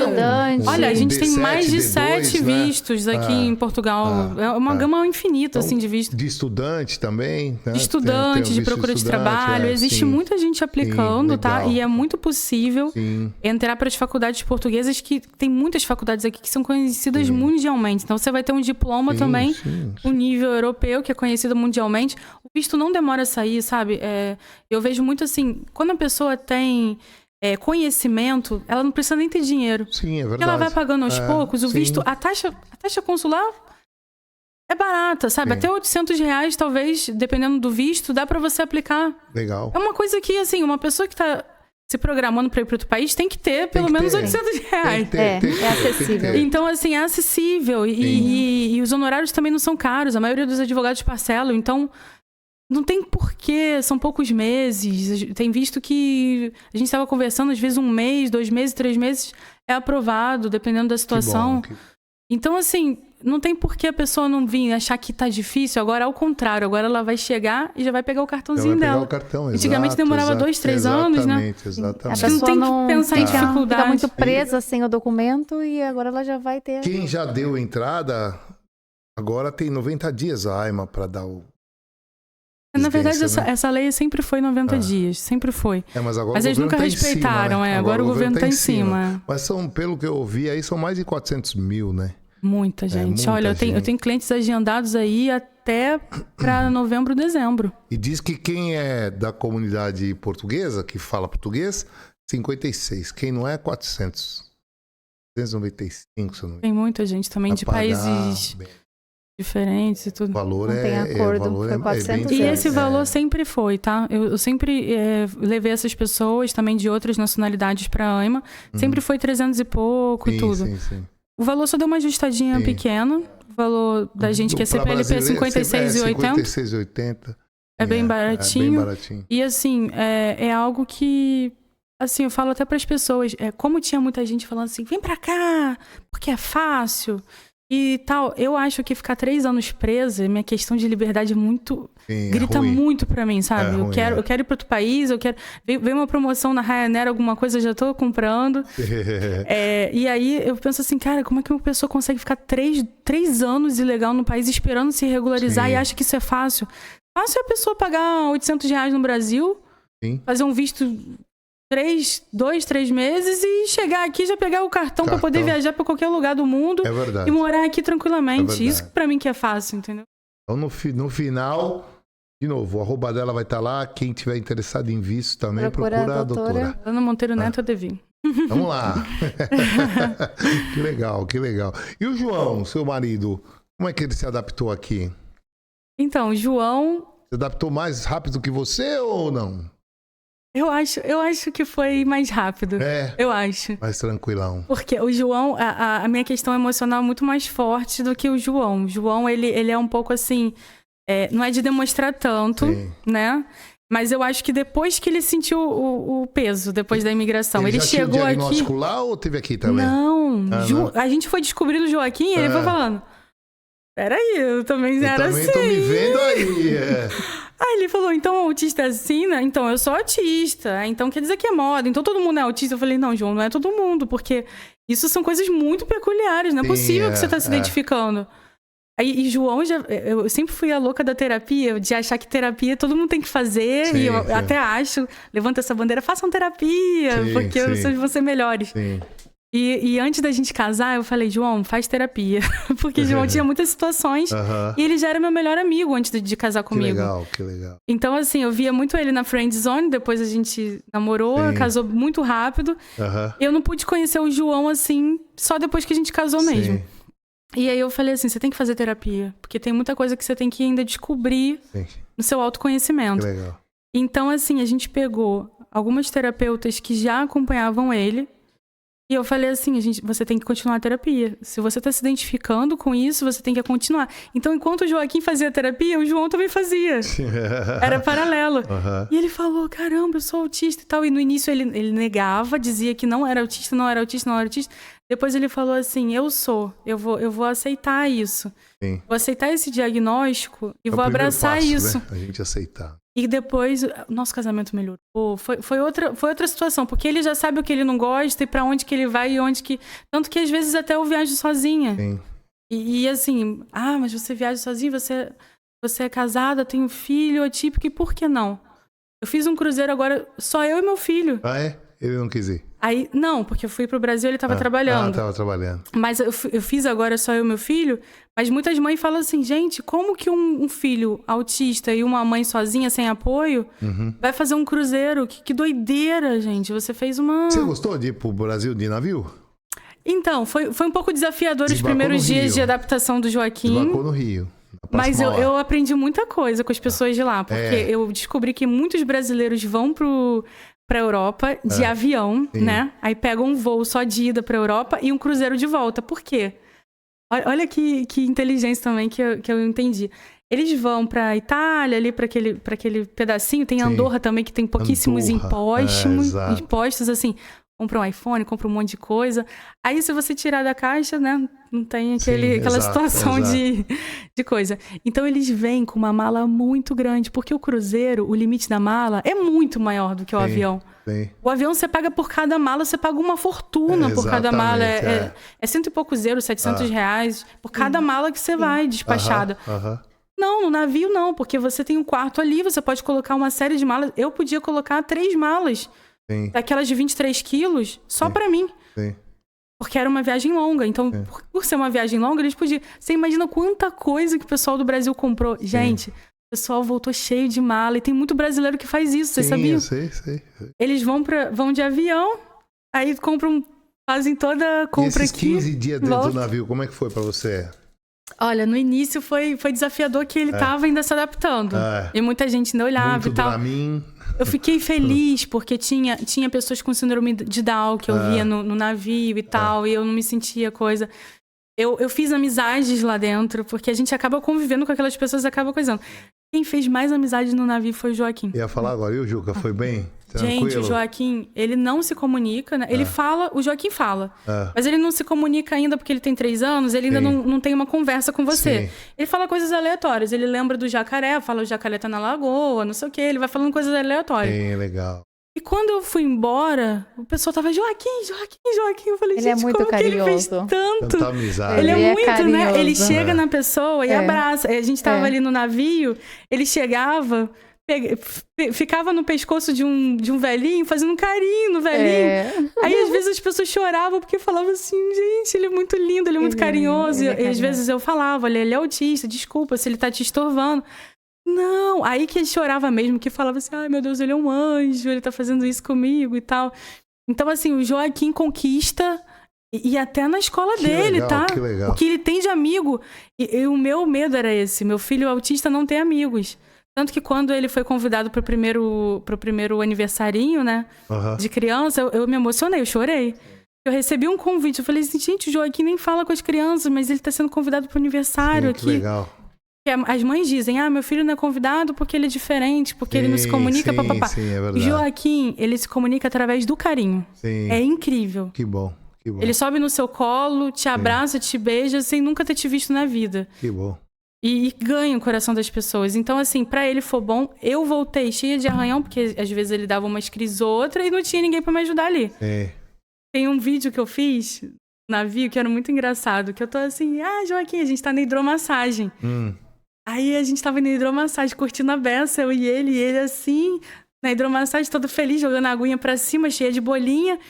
E quando eu fui ver o vídeo depois, eu vi que eu tava toda arranhada. Eu falei assim, gente, eu tava vivendo uma coisa assim, difícil. Sim. Mas ao mesmo tempo, os momentos bons valeram muito a pena. Legal, eu sou muito assim de equilibrar. Sim. Cara, eu fiz um cruzeiro com meu filho, autista de 3 anos, sozinha. Foi desafiador? Foi, mas foi muito bom também. Que bom. Foi uma parada assim, mãe e filho, que, assim, eu vou levar pra minha vida de experiência que eu tive com ele. Ou foi pro Rio? Fui de cruzeiro e voltei de avião. Voltou de avião. Fui de cruzeiro e voltei de avião. Legal. Mas, assim, foi uma experiência, assim, fantástica. Ele dentro do avião, vai tranquilo. Não.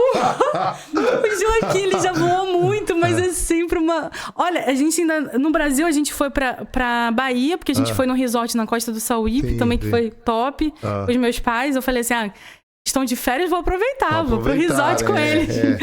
Depois a gente foi pra Recife. Não, a gente foi pra Recife. Depois a gente foi pra Bahia, no resort. Depois a gente foi pro Rio de Janeiro. Você imagina essa criança em três aviões. Sim. Cada voo, gente, era uma aventura. É uma aventura, gente. Mas o avião começa a subir, ele começa a gritar, ele começa a ter crise ali. E foi muito maneiro, porque quando a gente voltou, uma aeromoça da TAP tava brigando muito. Falou assim, não pode, tem que não sei o quê. Porque o cinto, ela era portuguesa, né?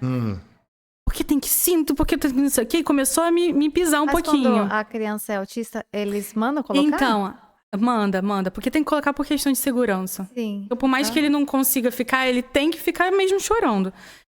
Aí ela brigando comigo. E eu falei pra ela, olha, eu preciso muito conversar com você. Olha, meu filho é autista, eu tô mega cansada porque eu tô num voo noturno de 12 horas, né? 10 horas, sei lá. E eu preciso do apoio de vocês também, que vocês entendam que vai ter momento que ele vai chorar, que ele vai querer andar aqui pelo avião, que ele vai ficar mal. Porque ele tá se sentindo mal. Cara, a menina falou assim, vem pra cá. Ela me levou lá pra onde ficam as aeromoças. Eu sentei ali no cantinho com ela. Ela me deu uma cadeirinha que fica as aeromoças ali. E ela pegou meu filho no colo. Essa mesmo assim, que tava achando ruim. O que ele gosta? Portuguesa, da TAP. A mesma. Ela falou o que ele gosta? Leite. Aí ela começou a fazer leite quentinho pra ele, colocou chocolate, colocou não sei o quê, colocou não sei o que lá. Deu pra ele, brincou com ele gosta disso, ele gosta daquilo. O Joaquim ganhou um kit e ele gostava do colinho da mulher. Oh, que bom, né? Ainda bom que... Ele ainda tava assim, conquistando ela, porque ela ficou apegadíssima a ele. Sim. Aí eu falei assim, gente, o Joaquim, ele não tem como, ele faz amizade por onde ele passa. Ele pode gritar, ele pode espernear, mas ele faz amizade, ele tem que fazer amizade. Ele é lindo. Aí ela foi e falou assim, no final ela falou assim, vou até sentir saudade do Joaquim. Ela deu, sabe o quê? Ela deu um kit pra ele da TAP, que era uma bolsa que tinha um monte de lápis de cor, tinha um monte de coisa. Tinha meia, tinha Que legal. tudo que vocês possam imaginar naquele kit. Que legal. Eu levei pra casa e falei, cara, até presente a gente ganhou. E a gente era o chato do avião, né? Porque tem sempre um chato no avião, né? E é até bom as pessoas também terem essa consciência que vai existir uma criança autista ou uma criança no avião. Porque criança no avião, o ouvido dela tampa, ela não sabe lidar com aquilo, tadinha. Ela chora, e eu vejo muita gente fazendo aqueles vídeos, que eu acho o vídeo mais idiota do mundo, a pessoa filmando. Olha uma criança idiota, uma criança chata aqui atrás de mim. Eu sempre me coloco assim, gente, Alana, e se fosse meu filho? E se fosse meu filho? Exato. Então, fico ali. Mas quem não tem filho, eu acho que não sente isso. Chega um certo momento, você põe o fone de ouvido. Ou quem não tem empatia, quem não tem amor, não percebe. Quem tá incomodado, põe o fone de ouvido e desliga, né? Fica lá fala assim, ai, que criança irritante. Não sabe que às vezes a criança tem um transtorno, alguma coisa. Não sabe como é difícil pra ela. Não tem essa compreensão. É mais fácil a gente julgar, a gente colocar a culpa na mãe e dizer que a criança é uma peste. Não tem o é muito mais fácil, né? Do que a gente querer buscar informação. Vamos julgar que é melhor, né? É, muito mais fácil, né? Muito mais fácil, né? Olha, que bom que você está gostando aqui de Portugal e está sendo muito bem recebida aqui, né? Você, sua família e o Juca, né? Joaquinzão, primeiro. Gente boa. Da próxima vez, traz ele aí pra correr por aqui, pô. Com certeza. Vai quebrar algumas coisas, né? Não tem problema, é tudo nosso. Que legal, que bom. E você costuma passear com ele pro shopping, essas coisas? Ele vai? Levo ele. Na boa? Tudo. Tudo. Eu nunca fui aquela mãe. Levou ele? Direto. Ele gostou? Quase todo dia. Eu nunca fui aquela mãe que falava assim... Deixa eu trancar o meu filho dentro de casa. Tem até uma coisa da Disney muito linda que se chama Flow. Vocês já viram? Que é tipo voar, flutuar, né? É Flow, né? Da Disney. Que mostra a criança atípica, né? Como se fosse uma criança que voa. O pai tentando prender ele, puxar. E trancou. Teve uma época que ele trancou dentro de casa pra ninguém ver ele voando. O voar é você realmente fazer o que você quer, né? Porque a criança típica faz o que ela quer. Sim, tem a liberdade, E né? aí, quando ele chega no parquinho, ele vai e fala assim, por que você não é normal? E grita. A única fala do vídeo é esse. O vídeo é todo só imagem. E a criança chora muito. Eu vi. Chora muito, Eu vi esse vídeo. E aí, o pai também chora, o pai pensa... Nossa, eu fico até emocionada só de pensar. O pai chora e fala assim, não, vem cá. Voa assim, faz o que você quiser, seja você. E eu sempre fui assim, o meu filho tá gritando, tá esperneando, tá não sei o quê. Eu não tenho vergonha do meu filho, eu vou levar ele pra onde eu for. Claro. Então ele ia pra parque. Se ele não puder, eu também não vou. Não é? Não, e ele ia pra parque, ele ia pra shopping, ele ia pra... E eu acho que isso foi bom, porque como ele nasceu na pandemia... E eu joguei ele assim no mundo, nos aeroportos, não sei o quê. Ele é uma criança que ele não é tão difícil pra ele. Agora, o autista que fica trancado dentro de casa... Sim, ele socializa bem, né? Que existe aquela coisa, eu tô trancado dentro de casa, eu não conheço nada, ele vai se adaptar muito pior. Sim, claro. Porque você tem que mesmo... Eu tô criando meu filho pro mundo. Eu vejo ele... fazendo faculdade, tendo uma profissão, tendo um futuro. Claro. E autônomo, morando sozinho. Aí eu fico assim, gente, se eu ficar prendendo meu filho numa bolha e dentro de casa, e ele não vai sair pra nada, ele não vai fazer nada, o que ele vai ser?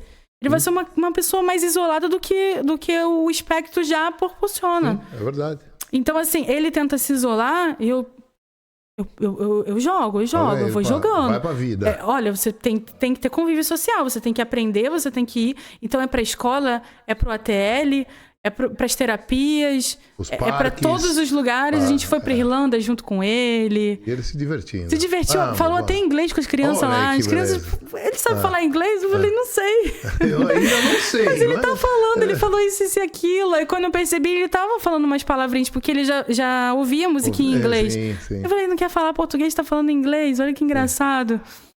Então, assim, assim, são coisas que a gente tem que descobrir. Se a gente não dá a cara a tapa, quer dizer, se não fosse tão difícil também o fato de eu ter... Deixa eu tentar sair com ele, ir pra ele com um cruzeiro, ou colocar ele dentro de um avião, ir pra outro país e tal. Eu sempre soube que era difícil. Mas eu faço difícil mesmo, sabe? Como você falou, que você era desbravadora lá no Rio, né? Que ela falou, né, Lu? E andava lá pro Rio de Janeiro todo. E hoje você é desbravadora na Europa. Leva ele pra lá, pra cá e vamos juntos. Eu sou muito aventureira. Eu acho que ele também é. E o seu marido também veste a camisa.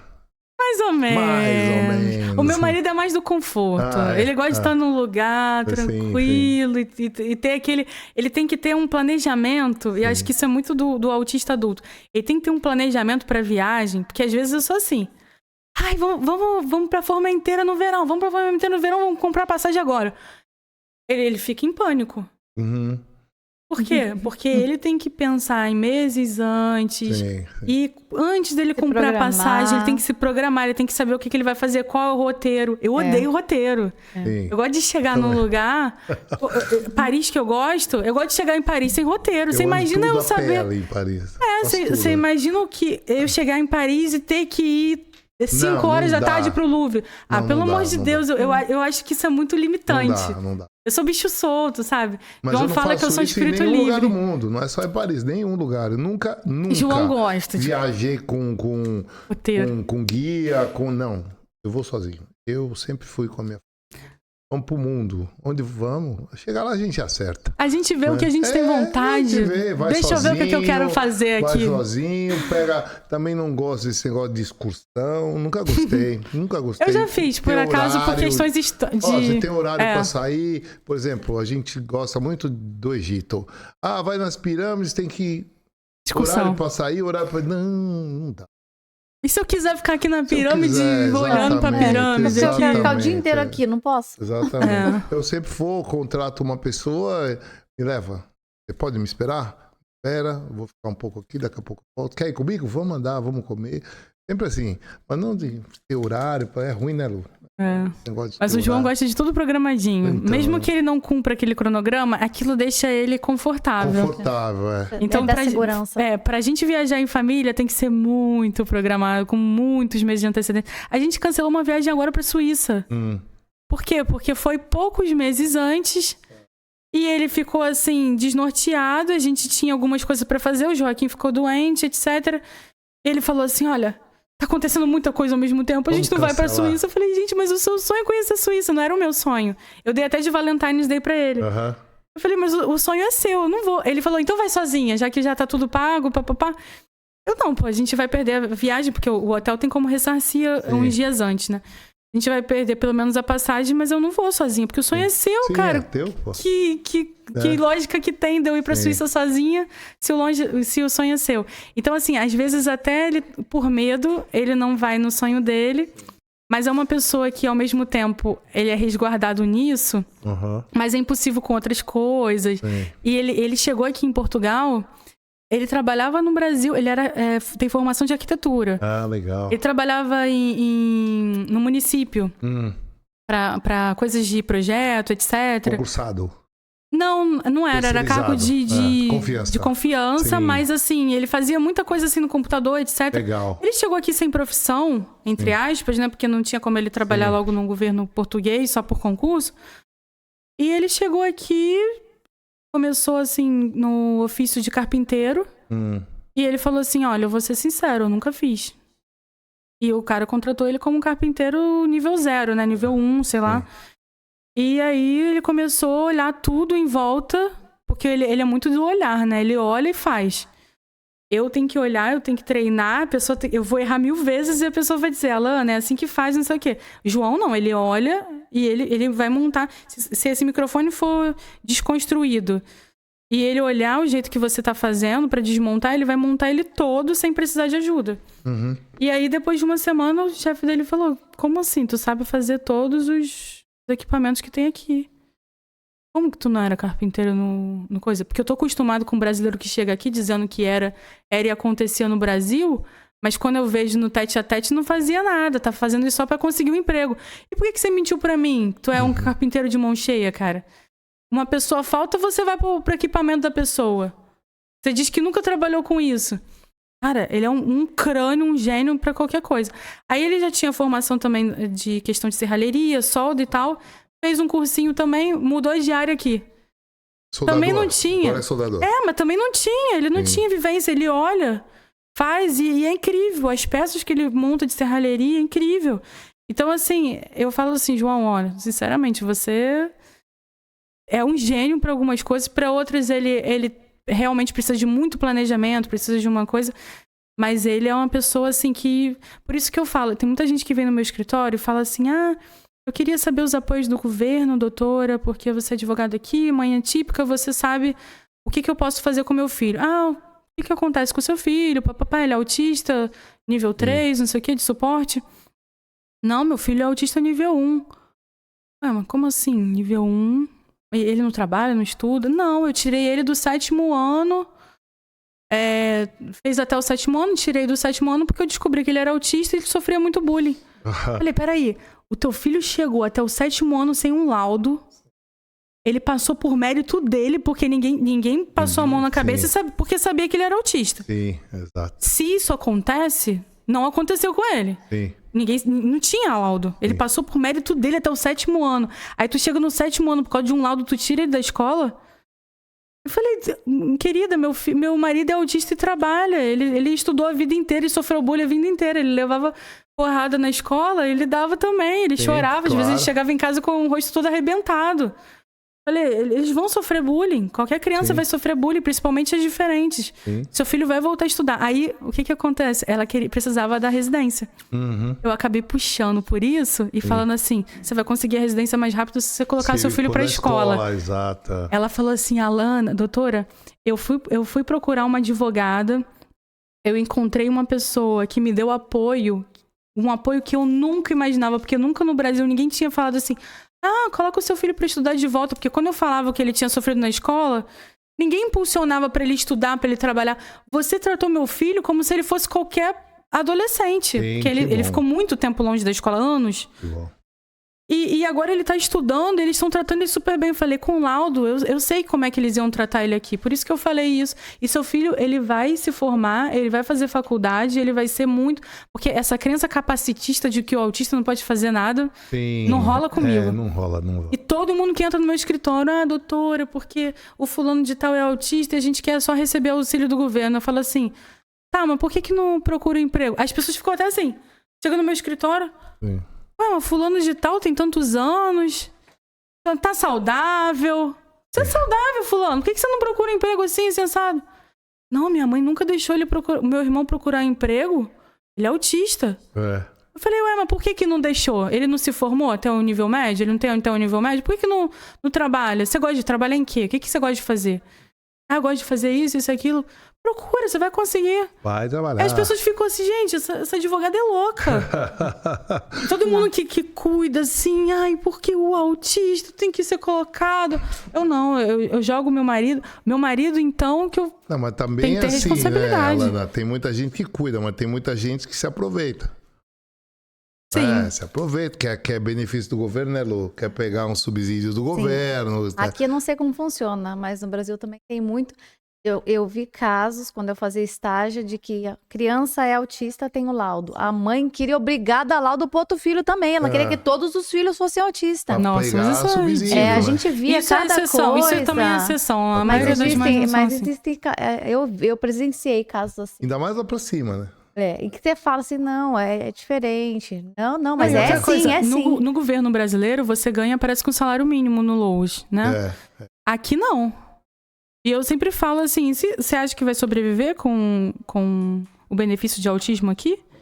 Às vezes é 90 euros que você ganha, não é nada. Lá era 800 reais. Aquela associação que eu te falei lá em cima, lá no Planalto, eles dão cesta básica também.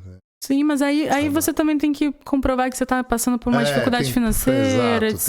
Tem um nível que você... E não precisa também ser autista também. Tem um nível também que você tem para receber, né? E isso também, você ganha de um lado, sim, né? Que aí você vai ganhar os alimentos básicos do governo e vai poder comprar ali o que você precisa comprar. Só que você perde de outro, porque também o teu crédito... Zero. O crédito cai quando o governo está te ajudando. Eu vejo pessoas, eu até falo isso daí. Depende do teu nível no Brasil, né? Sim. Você vai ter um nível aqui também. Antes de chegar aqui, porque eu ganho uma cesta básica, eu tenho até queijo brie. E aí? O que muda? Não é? E dependendo de quem recebe, acha que aquilo é uma coisa além do normal. Né? Aí compra, né? E acho assim, poxa, então eu vou me beneficiar disso. Já que eu tenho uma pessoa assim, eu vou fazer ela sempre de muleta pra me beneficiar desse coisa. Só que não vale a pena, sabe?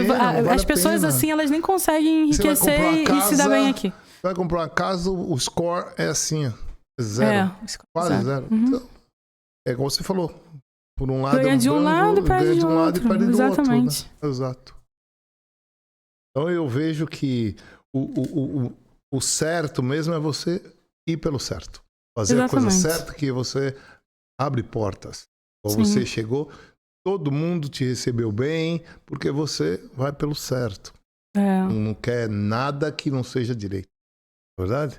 Quando você começa certo, você termina certo. Exatamente. E assim, muita gente que fala que... Eu tenho muitos conhecidos, até também da minha região, que desistiram de Portugal, saíram de Portugal assim... revoltados, falando mal aqui de tudo, dos portugueses. Só que antes de eu chegar aqui, eu tive uma imersão de Portugal. Não só a família do meu marido, né, que tem muitas portuguesas também que migraram para lá desde novas, mas a gente teve um estudo de Portugal, a gente teve estudo cultural de Portugal. Tem que saber, né? E quando você vai para um outro país, você tem que gostar da cultura do país. Sim, claro. A gente já pensou em morar em alguns outros países e a gente estuda... A primeira coisa que a gente faz estudo de campo é a cultura. Por quê? Porque eu nunca vou estar inserido dentro de uma cultura que eu não gosto, que eu acho feio, que eu acho ruim. Tanto que eu coloco até às vezes vídeos culturais, porque eu gosto do jeito que os portugueses tratam as coisas. Eu gosto do jeito que a Europa é feita, a educação europeia. Então tem muito brasileiro que vem pra cá e fala assim, quer saber? Eu vou pra Europa, eu vou pra ganhar em euro. Mas não sabe a cultura da Europa, não sabe o que é. Aí chega na França, aí acha que os franceses são mal educados. Por quê? Porque eles têm um jeito educado de falar, assim, e tal. Porque se você for fora daquilo, eles vão achar estranho, eles não gostam. Acaba por você ser excluído, porque você não tá ali dentro daquele padrão europeu. E isso não é uma... porque então quer dizer que eles são melhores? Não, é o fato de você conseguir mergulhar na cultura e entender eles, e saber como você tem que falar. E infelizmente, né, Alana, a gente tem visto, você mais, que você mexe com isso, trabalha com migração, tem visto aí que muitos, não só brasileiros, e outras nacionalidades também, estão chegando aqui querendo mudar a cultura, não é? Querem fazer aqui um segundo Brasil, ou uma segunda... Índia ou Paquistão. Então, cara, não... Ou Angola. Que isso, gente? Legal, a gente veio para Portugal, não veio? A gente não veio aqui para um estado do Brasil. Eu vejo muito o André Ventura falar sobre isso. O André bate forte na regrada, né? E eu acho que ele não tá errado, não. Tá certo. Sabe? Porque você vê as pessoas gritando e falando, sim. Eu acho assim, o João definiu, e eu tinha até um pouco assim de receio do André Ventura e tal, e o João definiu uma coisa, ele falou assim, Alana, você quer saber? Porque meu marido é muito crítico também em relação à política, essas coisas. Imagina se no Brasil, você foi desde 98, né? Você por uns 30 anos, assim, mais ou menos, você tivesse uma imigração no Brasil desenfreada. Que qualquer pessoa pudesse entrar no Brasil e pudesse se legalizar através de um contrato de trabalho, como foi aqui desde 94. De 1994 começou a manifestação de interesse. Sim, exatamente. Tem português aqui que não aguenta mais. Sim. Isso desenfreado. Sim, exato. Eles não aguentam mais. Da mesma forma que se a gente estivesse no Brasil, a gente visse um monte de gente entrando e se beneficiando de tudo no Brasil, os brasileiros ficando para trás, a gente também ia ficar com raiva. Aconteceu isso. É que você não viu lá em São Paulo, por exemplo, começou a chegar muitos angolanos, nigerianos, e numa certa área de São Paulo queriam dominar. Ficava aquela sujeira no meio da rua, a polícia teve que intervir. Porque lá em São Paulo também não dá muita moleza. Aí teve que intervir, a dispersão, porque aqui não vai ficar mais. Entendeu? E os caras, 99% era através de estar ilegal lá dentro e mexendo com coisas legais que traziam para o Brasil. E aí arrumavam mulheres, ficavam tudo no meio da rua lá em São Paulo, numa região central lá de São Paulo, botaram tudo para fora.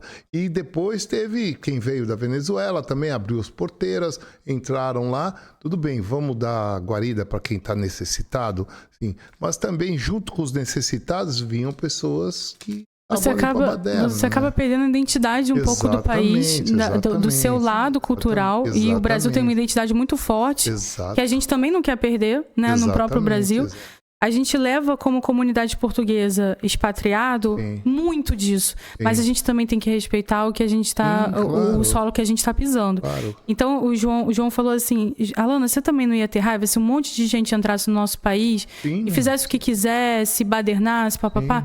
Então, às vezes eles estão indignados e não são nem com pessoas como nós, que chegaram aqui com visto de forma legal e que ajudam para a economia, né, do país. Sim, exato. Porque a gente tem amigos portugueses que eu vejo que choram. Sim. Quando outros dão situações de xenofobia, sim, etc. Exato. Eles choram a nossa dor. Sim, eles amam a gente, nossos amigos portugueses. Exato. Então, assim, eu vejo assim, ele falou assim, a gente também ia ter raiva. Sim. Ele falou, o que aconteceu aqui com Portugal foi uma situação política muito descontrolada. Sim, exatamente. Então, quem vê de fora, fala assim, os portugueses não gostam dos brasileiros, não gostam de pessoas de nenhum país. E realmente não é assim. Não é. Tanto que eu fui pegada no colo aqui pelos portugueses. E eu votei no André. Votei nele. Opa, eu acabei não votando. E agora também teve as europeias, né? Teve a eleição para a União Europeia lá. Também votei no Chega. Chega tem que ganhar. Eu acho que se o Chega ganhar... Esse Montenegro tá fazendo coisa boa. Já começou cortando a imigração. O André já ia deportar muita gente. É um pouco mais radical. Muito radical. Acho também que pesado. Mais pesado. Já que abriu, quem tá, fica, né? Entendeu? Mas tem que trabalhar. Trabalho. Tem muita gente que falsifica. Então Tem muita procuradora ilícita também, infelizmente. Muito, infelizmente. Isso está sendo também combatido, eu tenho visto, até nas finanças eu tenho visto que está tendo um combate disso, porque eles até me chamaram um certo dia e eu falei assim, estranho me chamar aqui, porque eu faço tudo online, etc, na minha plataforma. E não é porque tem alguns advogados que estão usando a plataforma e estão vendendo a plataforma dos advogados para outras pessoas fazerem o que querem. Então a gente quer ver na cara, a gente conhece você, porque você é advogado aqui. Eu já sou conhecida na Marinha, né? Porque é muito fácil me conhecer lá. Nas finanças da Marinha? Nas finanças, no tribunal, sou conhecida lá em tudo. Quando eu vou nas finanças, eu vou na Marinha. Porque a de Leiria é lotada, né? Muito bom lá. E eu já sou amiga de todo mundo lá. Eles falaram, doutora, a gente sabe que você é advogada, a gente só chamou porque a gente queria chamar todo mundo, a gente teve que ter um argumento aí. Sim. E chamamos todo mundo. E aí eu vi uma pessoa sendo rendida ali na hora, que estava fazendo procuradoria ilícita na minha frente ali. Olha aí. Eu fui, busquei o documento do meu... Quem não deve, não teme, né? Sim. Busquei o documento do meu cliente tranquilamente, saí, tudo, e eu vi uma pessoa ali. Então, assim, existe também esse movimento que tá... E, claro, assim, não acho errado, a pessoa tá fazendo uma coisa ilegal durante o quê? 5, 6 anos. É a mesma coisa de vender NIF, né? A pessoa cobrar pra tirar NIF. O nosso irmão ali pagou 400 euros pra tirar NIF. Isso? E 400 o irmão dele. E era amigo dele, do Brasil. Gente, veio pra cá, falou, vem pra cá que aqui tá bom pra caramba. Ele veio, 400 de cada um pra tirar. Então, só o advogado e o solicitador pode tirar documentos das pessoas aqui. Sim, é ilícito a pessoa cobrar. Exato. Ainda mais esse valor absurdo, nem um advogado cobra isso, gente. O que eu já tirei de NIF aqui, Alana, putz, vendo? Vamos lá, meu amigo. Vai. Amigo, e não cobra por isso, né? Não cobrar nada. Acho um absurdo você. E tem gente que cobra aí 25 euros, passar fome, dá um tempo, sabe? Fazer uma coisa dessa. Não, e sabe o que é mais engraçado? Que quando eu cheguei aqui, eu vi procuradoria ilícita de BMW, Mercedes, e vi advogado penando, porque o que a gente paga de imposto... Imposto, é verdade. Não tá. O que a gente paga de imposto é muito caro para ser um advogado. Você só atua nessa área de imigração? Não, eu faço tudo. Faço criminal, faço trabalhista, tudo. Eu sou o que chamam de generalista. Por quê? Porque aqui a gente chega... E eu acho isso muito interessante. Aqui a gente chega e a gente não é especialista em área nenhuma. Quem diz que você é especialista é a ordem que você está prestando. A ordem dos advogados que vai me dizer que eu sou especialista naquilo. Que legal. E eu achei isso tão bonito, porque assim, você inclusive ganha uma medalha, a gente tem uma toga e tudo. E aí eles te dão uma medalha de mérito porque você é especialista naquilo. E também você... Eu achei isso legal, porque no Brasil a pessoa chega e fala assim... Por exemplo, eu fiz um MBA em qualidade, em compliance, em produção. E eu falei, eu sou especialista nisso, porque eu tenho uma especialização naquilo. Eu estudei para aquilo e trabalho naquilo, na área. Legal. E eu me auto-intitulei especialista. Aqui não. Aqui ninguém pode se auto-intitular especialista porque você fez um curso. Sim. Você tem que ser por mérito, você tem que ser reconhecida, você tem que ser conhecida por aquilo, você tem que ter feito obras relacionadas àquilo. E eu achei isso muito bonito também, no sentido, assim, acadêmico, sabe? Sim, claro. E isso te deixa, eu preciso ser boa, eu tenho que, quer dizer, te impulsiona você querer ser melhor ali na sua área pra você poder ser reconhecido mesmo, ganhar uma medalha. Você tem que fazer a equiparação aqui ou não teve mais? Então, eu entrei bem no momento que começou a ser mais difícil. Mais difícil? Meu processo demorou mais um pouquinho, porque teve alguns entraves ali, mas eu consegui. Não é impossível. Sim. É super possível. É direto na ordem ou tem que ir para Coimbra, fazer algum IPL, algum lugar? Não, vai direto, você vai direto na ordem, né? Existe toda uma situação que você precisa primeiro colocar o seu diploma. Sim. Eu acabei pegando a fase que eu não precisei ainda legalizar o diploma, mas eu quis legalizar o diploma depois por uma questão acadêmica, porque eu também queria fazer outras atualizações, mas hoje em dia você vai precisar primeiro ir na universidade. Sim. Enquanto você não tiver o diploma reconhecido aqui, você não consegue.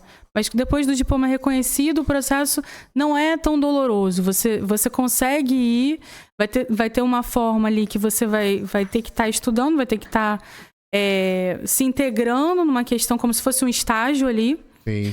Mas não é impossível. A pessoa que quer fazer, e vale muito a pena também. Você fez aonde? No IPL ou em Coimbra? Ou em Lisboa? Na verdade, eu fiz em Faro, a minha ordem de Faro. Caramba, eu teve que ir lá? Fui lá em Faro porque eu precisava da domiciliação de uma outra advogada de Faro, que é a minha prima, que foi assim... Minha prima... Eu tive muita sorte na área aqui. Por quê? Não é porque eu tive uma bagagem grande no Brasil que eu ia chegar aqui e arrasar, não. Sim. É difícil, porque você tá imigrando, você não sabe de nada da lei, etc. Né, e aí, a minha prima falou assim, Alana, você vai conseguir, aqui é tranquilo, é bom advogar aqui. Ela foi uma pessoa que ela me impulsionou muito. Ela já estava há mais de 5 anos em Faro. E ela falou, vem aqui que eu te domicilio, porque precisava de uma domiciliação para receber notificação no início, né? Sim. Sim. Vem aqui que eu te domicilio, papapá, e me mostrou o caminho das pedras. Até hoje a gente troca figurinha. Hoje em dia ela fala assim, olha, tem coisa que você faz que eu ainda não fiz. Sim, é legal. Porque aparecem situações ali no escritório que eu faço. Sim. E é muito legal a gente trocar figurinha. E eu sou apaixonada por ela, porque ela realmente me pegou no colo. Ela falou, é assim, o sistema é assado, é só você fazer isso, compra tal livro, ler. E mesmo à distância, eu atravessei o país. Eu lembro que o meu documento estava para vencer. Sim. E a gente apostila tudo, mas existe o prazo, né? Sim. Aí eu apostilei, a gente teve que fazer um monte de coisa. Eu fiz a nacionalidade do meu filho também, assim que eu cheguei aqui. Então, eu deixei um pouco para lá. Falei assim, quer saber, eu sou imigrante. Será que eu vou conseguir me habilitar? Não sei. Aí deixei o sonho um pouquinho de lado. Ela falou, se você vier aqui para Faro, eu te ajudo. Porque ela mora lá. Sim. E ela não podia se deslocar, porque a ordem dela era lá. Sim. Então eu tinha que ir pra lá. Eu falei assim, cara, eu lembro que foi mais de 6 horas de viagem, eu fui até de comboio. É longe, é. Eu falei, eu tô atravessando o país. Você foi de comboio? Fui de comboio. Que aventura, fui de comboio pra Faro. Saiu lá de Lisboa. Não, eu saí da Marinha Grande, de comboio. Vai até Lisboa e vai, não é isso? Até Lisboa e vai, mas eu continuei no comboio. Foi um comboio assim, fiquei pegando, saindo, pegando. E eu cheguei lá morta, mas eu falei, eu saí de lá com o coração leve, porque eu falei assim, eu sei que eu preciso ser advogada porque eu amo isso, porque eu atravessei o país para fazer isso. Sim, que legal. Porque eu realmente amo fazer isso. Então, a questão da advocacia foi muito assim, trabalhei em outras coisas antes de conseguir regularizar a minha ordem aqui. Trabalhou? Trabalhei, trabalhei com limpeza aqui, não tenho vergonha disso, eu tenho muito orgulho, porque as minhas primas portuguesas, que é a prima do meu marido, falava assim, você tem diploma e você tá aqui trabalhando duro, você é nosso orgulho. Lá na minha terra, não era, no Brasil não, no Brasil isso é feio, vai trabalhar com limpeza, vai jogar o seu diploma no lixo. Trabalhei com limpeza, trabalhei em restauração. E eu conheço um pouco de tudo aqui, trabalhei como caixa de mercado. E sempre teve a questão da advocacia paralela. Sim. Eu falei, eu não posso desistir disso, eu tenho que continuar. Sim, Até eu ter uma cartela X de clientes, eu fiz um monte de coisa. Eu fui advogada e alguma coisa, mas eu queria ser advogada. Então tinha uma coisa que era paixão e tinha uma coisa que eu fazia para ganhar dinheiro. Até que a paixão Hoje você tem um escritório mais... aqui. Tem um escritório Sim, na Marinha. Na Marinha Grande. Só você? Sim. Sozinha? Tem parceiros? Não, a gente acaba por fazer parcerias, Sim. porque... Não, mas no escritório é só No você? escritório não, no escritório não tem outro advogado, só tem eu mesmo. Sócios, só um. É. Que legal. Mas assim, sou Mais apaixonada uma hoje em dia. Brasileira que deu certo aqui, não é? Eu sempre gosto de mostrar isso para os nossos conterrâneos, né? Que sem esforço você não vai em lugar nenhum, né? Chegar aqui e jogar a bolinha para cima no farol, você não vai a lugar nenhum. Tem que trabalhar. Né? Trabalhar você consegue. Né? E outra coisa, o fato de você não ter mas eu fui procurar emprego e não tinha na minha área.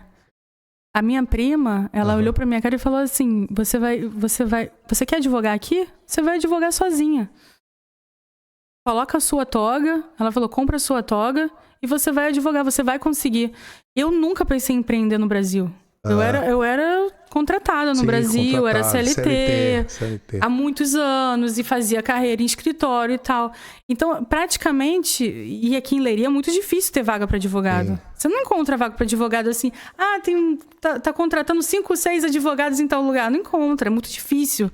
Mesmo você tendo, tem aquele negócio de que tem aqueles filhos dos advogados que já são indicados, que são amiguinhos, etc. E são portugueses, etc. E eu falei assim, gente, mas nunca vai dar certo. Como é que eu vou advogar sozinha? O que eu vou fazer? Não sabia cobrar, não sabia não sei o quê. Gente, eu caí no empreendedorismo aqui em Portugal. E eu falo assim, eu não acredito que eu nunca pensei em ser empreendedora. Porque o fato de você ter liberdade geográfica, porque às vezes eu tô em outro país e tô fazendo alguma coisa, algum documento, ter liberdade de você entrar e sair a hora que você quer do seu escritório, fazer o que você quer, ganhar o dinheiro que você vai fazer. Às vezes eu trabalho até 2 horas da manhã. Faz por onde ganhar. E ganhar até mais do que um CLT. Sim, e você falar assim, caraca, olha o que eu fiz esse mês. Sim. Então, assim, teve momentos, eu tive que ganhar mais no meu coisa pra eu sair do CLT, porque eu pensei aqui, eu tinha um contrato, né, e trabalhava em outras coisas. Sim. Eu tive que fazer o balancete e falei assim, eu tô ganhando muito mais como advogado do que eu tô ganhando aqui em um mês aqui. Eu ganho em menos de uma semana como advogada. Sim. O meu marido teve que... Eu era muito insegura. É CLT a vida inteira. Sim. Então, assim, o meu marido teve que ficar desempregado 3 meses em Portugal. O meu marido era o principal provedor e pagava as contas básicas, etc. da casa. Só que eu não sabia o quanto que meu financeiro era importante ali. Sim. Ele ficou 3 meses desempregado, eu pagando arrendamento, pagando tudo, sustentando ele, sustentando o Joaquim. A gente saía para restaurante, fazia coisas. Falei, cara, olha só o que eu tô pagando, cara. Eu tô bancando a minha família no exterior. Nunca pedi R$1 pra minha mãe no Brasil. Nunca. Já mandei pra lá. Já tive contas lá que eu precisei que ela pagasse pra mim. Olha, mãe, ó. Tô mandando esse dinheiro. Que legal. Etc. Nunca pedi R$1. Nunca pedi assim, mãe, me dá 10 euros, me dá não sei o que. Nunca. Graças a Deus. E consegui sustentar minha família aqui. Não só a Deus, aos seus esforços também. Mas eu acredito muito que Deus me capacitou muito, sabe? Sim, eu entendo também assim, eu penso assim, a gente agradece a Deus por tudo, mas a nós também. Porque se a gente só pedir e não se mover, não tem que vai. Se mover. Tem que acordar, tem que ter vontade. Tem que ir, né, Lu? Tem que dar o passo vontade. E Deus põe o chão. Você dá o passo e Deus põe o chão. Se você não der o passo, não vai. Não é? Eu penso dessa forma. Pô, mas que legal. Um papo assim sensacional. Muito obrigado por aceitar nosso convite, né, Lu? Eu que agradeço, você é incrível. Obrigado você de trazê-la para cá. Eu que agradeço, Edu. As portas aí da podcast estão abertas. Eu agradeço também a Lu por ter me feito o convite. Sensacional, né? E, ela é incrível. E assim, e por a gente estar trabalhando junto também por uma coisa maior, né? Sim. Que é o projeto que a gente tem na igreja. Você vai agregar na igreja agora também, né? E eu acredito assim... já tá lá? Eu acredito que com ela, estando à frente também da liderança ali, com essa cabeça também disposta a aprender, a gente precisa disso. A gente precisa de menos pessoas no mundo que tenham ego e mais pessoas que estão dispostas a aprender. Tira esse ego. Domingo você vai estar na igreja à noite? Eu não sei se é à noite ou de manhã, porque eu também faço algumas coisas que às vezes eu sou escalada, então eu tenho que ver. Eu ia falar, se tivesse à noite, eu já Mas eu posso ir à noite, então vamos à noite, pô. O João vai também, não? Então, Não, fala pra ele ir. E aí de lá a gente sai e vai comer uma pizza pra ela conhecer. O que você acha?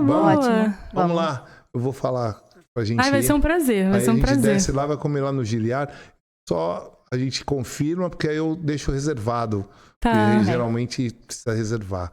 Sábado passado, por exemplo, a gente ia em 10, mas ele falou, Eduardo, eles têm que aumentar, porque realmente eu tô vendo que tá rolando uma disputa ali, eu preciso ir e tal. Bora lá, então, domingo? Vamos, combinado. E o Joaquim. Joaquinzão. Ele come pizza? Ele fala pizza, pizza. Ele fala. Que legal. Muito bom, muito obrigado, viu, Alana? Obrigado eu que agradeço, vocês são maravilhosos. E dar toda essa explicação maravilhosa aí que você deu para os nossos telespectadores que vão nos assistir e vão ter uma noção de como é imigrar nas suas condições, né? E que aqui tem total assistência. Né? Tem sim. Graças a Deus. Amém. E você veio para o lugar certo, né, Lu? Sim. E conheceu pessoas boas como a Lu também. Com certeza. Que faz um trabalho sensacional na escola, na igreja, né? Muito bom, muito bom. Só quero corrigir que eu que conheci, nós que conhecemos a Alana, que ela que é um presente de Deus lá pra nós. Que isso, gente, que isso. Obrigado. A gente tem uma família mesmo na Lagoinha, sabia? Sim, eu gosto de lá, eu gosto de lá. Sou um filho meio rebelde que eu não vou todo domingo. Sou um filho do Resende. É uma ovelha difícil. Eu sou uma ovelha negra. Mas eu vou te falar, hein? A gente já teve perrengues aqui em Portugal, que a Lagoinha foi a nossa família que a gente não tinha em Portugal. A Lagoinha foi. O João quebrou já o carro, os irmãos, eles buscavam a gente e levava pra igreja. Todo domingo, buscava, levava. Agora, você tem mais membros da família, que não só da Lagoinha. Aqui a família Ribeiro vai te acolher e acolher o João e o Joaquim. Estou muito feliz por isso. Só de nós estamos aqui. Muito feliz por isso. Mais uma vez, obrigado. Vou agradecer aos nossos patrocinadores. Vamos lá, mais uma vez agradecendo os nossos patrocinadores aí, o Ateliê de Delícias. Tem bastante coisa aí que a Alana nem comeu quase. Nem a Lu também não comeu. E o Japa também não comeu, hein, Japa? Vamos comer, Japa. Ateliê de Delícias que nos agracia aí com essas delícias que estão em cima da mesa. John's Burger, melhor hamburgueria da cidade. Abélio Barbeiro, salão de cabeleireiro e barbearia, spa masculino e feminino. Tá? Estúdios Brito, além de tatuagem, o Thiago faz também a micropigmentação capilar e na barba também. Então quem tiver interesse, aqui em Portugal está muito na moda isso, não é? Brazuca Pizzaria do Giliar, ali na Carreira de Tiro 202, ali na Gândara. Melhor pizzaria aqui da cidade. Uma pizza brasileira, né, Lu? É boa a pizzaria, né, Lu? Muito boa, recomendo. Uma pizzaria brasileira aqui em Leiria. Tava faltando isso aí, o Giliar trouxe para nós. Estúdio Jéssicas Pestana. A Jéssica, ela faz a pestana e também micropigmentação nas sobrancelhas, tá? O EPR Garage, que é do Matheus, é uma oficina multimarcas do Matheus, que já vem com esse gabarito lá do Brasil, lá em Caldas da Rainha, aqui distrito de Leiria, tá? T-Bone Steakhouse é uma churrasqueira, aqui é chamada de churrasqueira, mas é carne, todo tipo de carne, especial lá é o T-Bone mesmo e o Tomahawk, lá na Batalha, do Anderson, gente boníssima, nosso irmão também, que é um dos nossos patrocinadores. A Augusta e respeitável loja de estudos maçônicos, Cavaleiros do Apocalipse 1304, que é a minha loja e também é patrocinador nosso. Da Herbalife é o The Best Fit Club, gente boníssima também lá em Alcobaça. E o Douglas Car Wash na Marinha Grande, é um lava rápido do irmão nosso brasileiro também, que veio para cá. Começou do zero, hoje está com um lava-rápido sensacional ali na Marinha, trabalhou de empregado em alguns e hoje tem o dele lá tocando e fazendo sucesso, lavando muitos carros ali do pessoal de Leiria e Marinha Grande. Então, quem for da região de Leiria, da região de Marinha, aqui tem toda a grande Leiria, procure esses nossos patrocinadores que serão muito bem recebidos. Mais uma vez eu falo, tanto o John's Burger, como o Brazuca, como o T-Bone, que são restaurantes e lanchonete, vocês têm que ligar e marcar para não chegar lá e estar lotado e acabar não sentando lá. Tá bom? Muito obrigado mais uma vez por nos assistir. Agradeço aí a presença da Lu, minha parceira de bancada hoje. Né, Lu? Obrigado. Vamos fazer mais, hein, Lu? Vamos fazer mais. Vamos. E também agradeço a Alana pelo tempo que nos cedeu. Eu que agradeço. Muito Vocês são obrigado, viu? incríveis. Obrigado. Um abraço a todos. Até o próximo. Tchau. Tchauzinho. Tchau.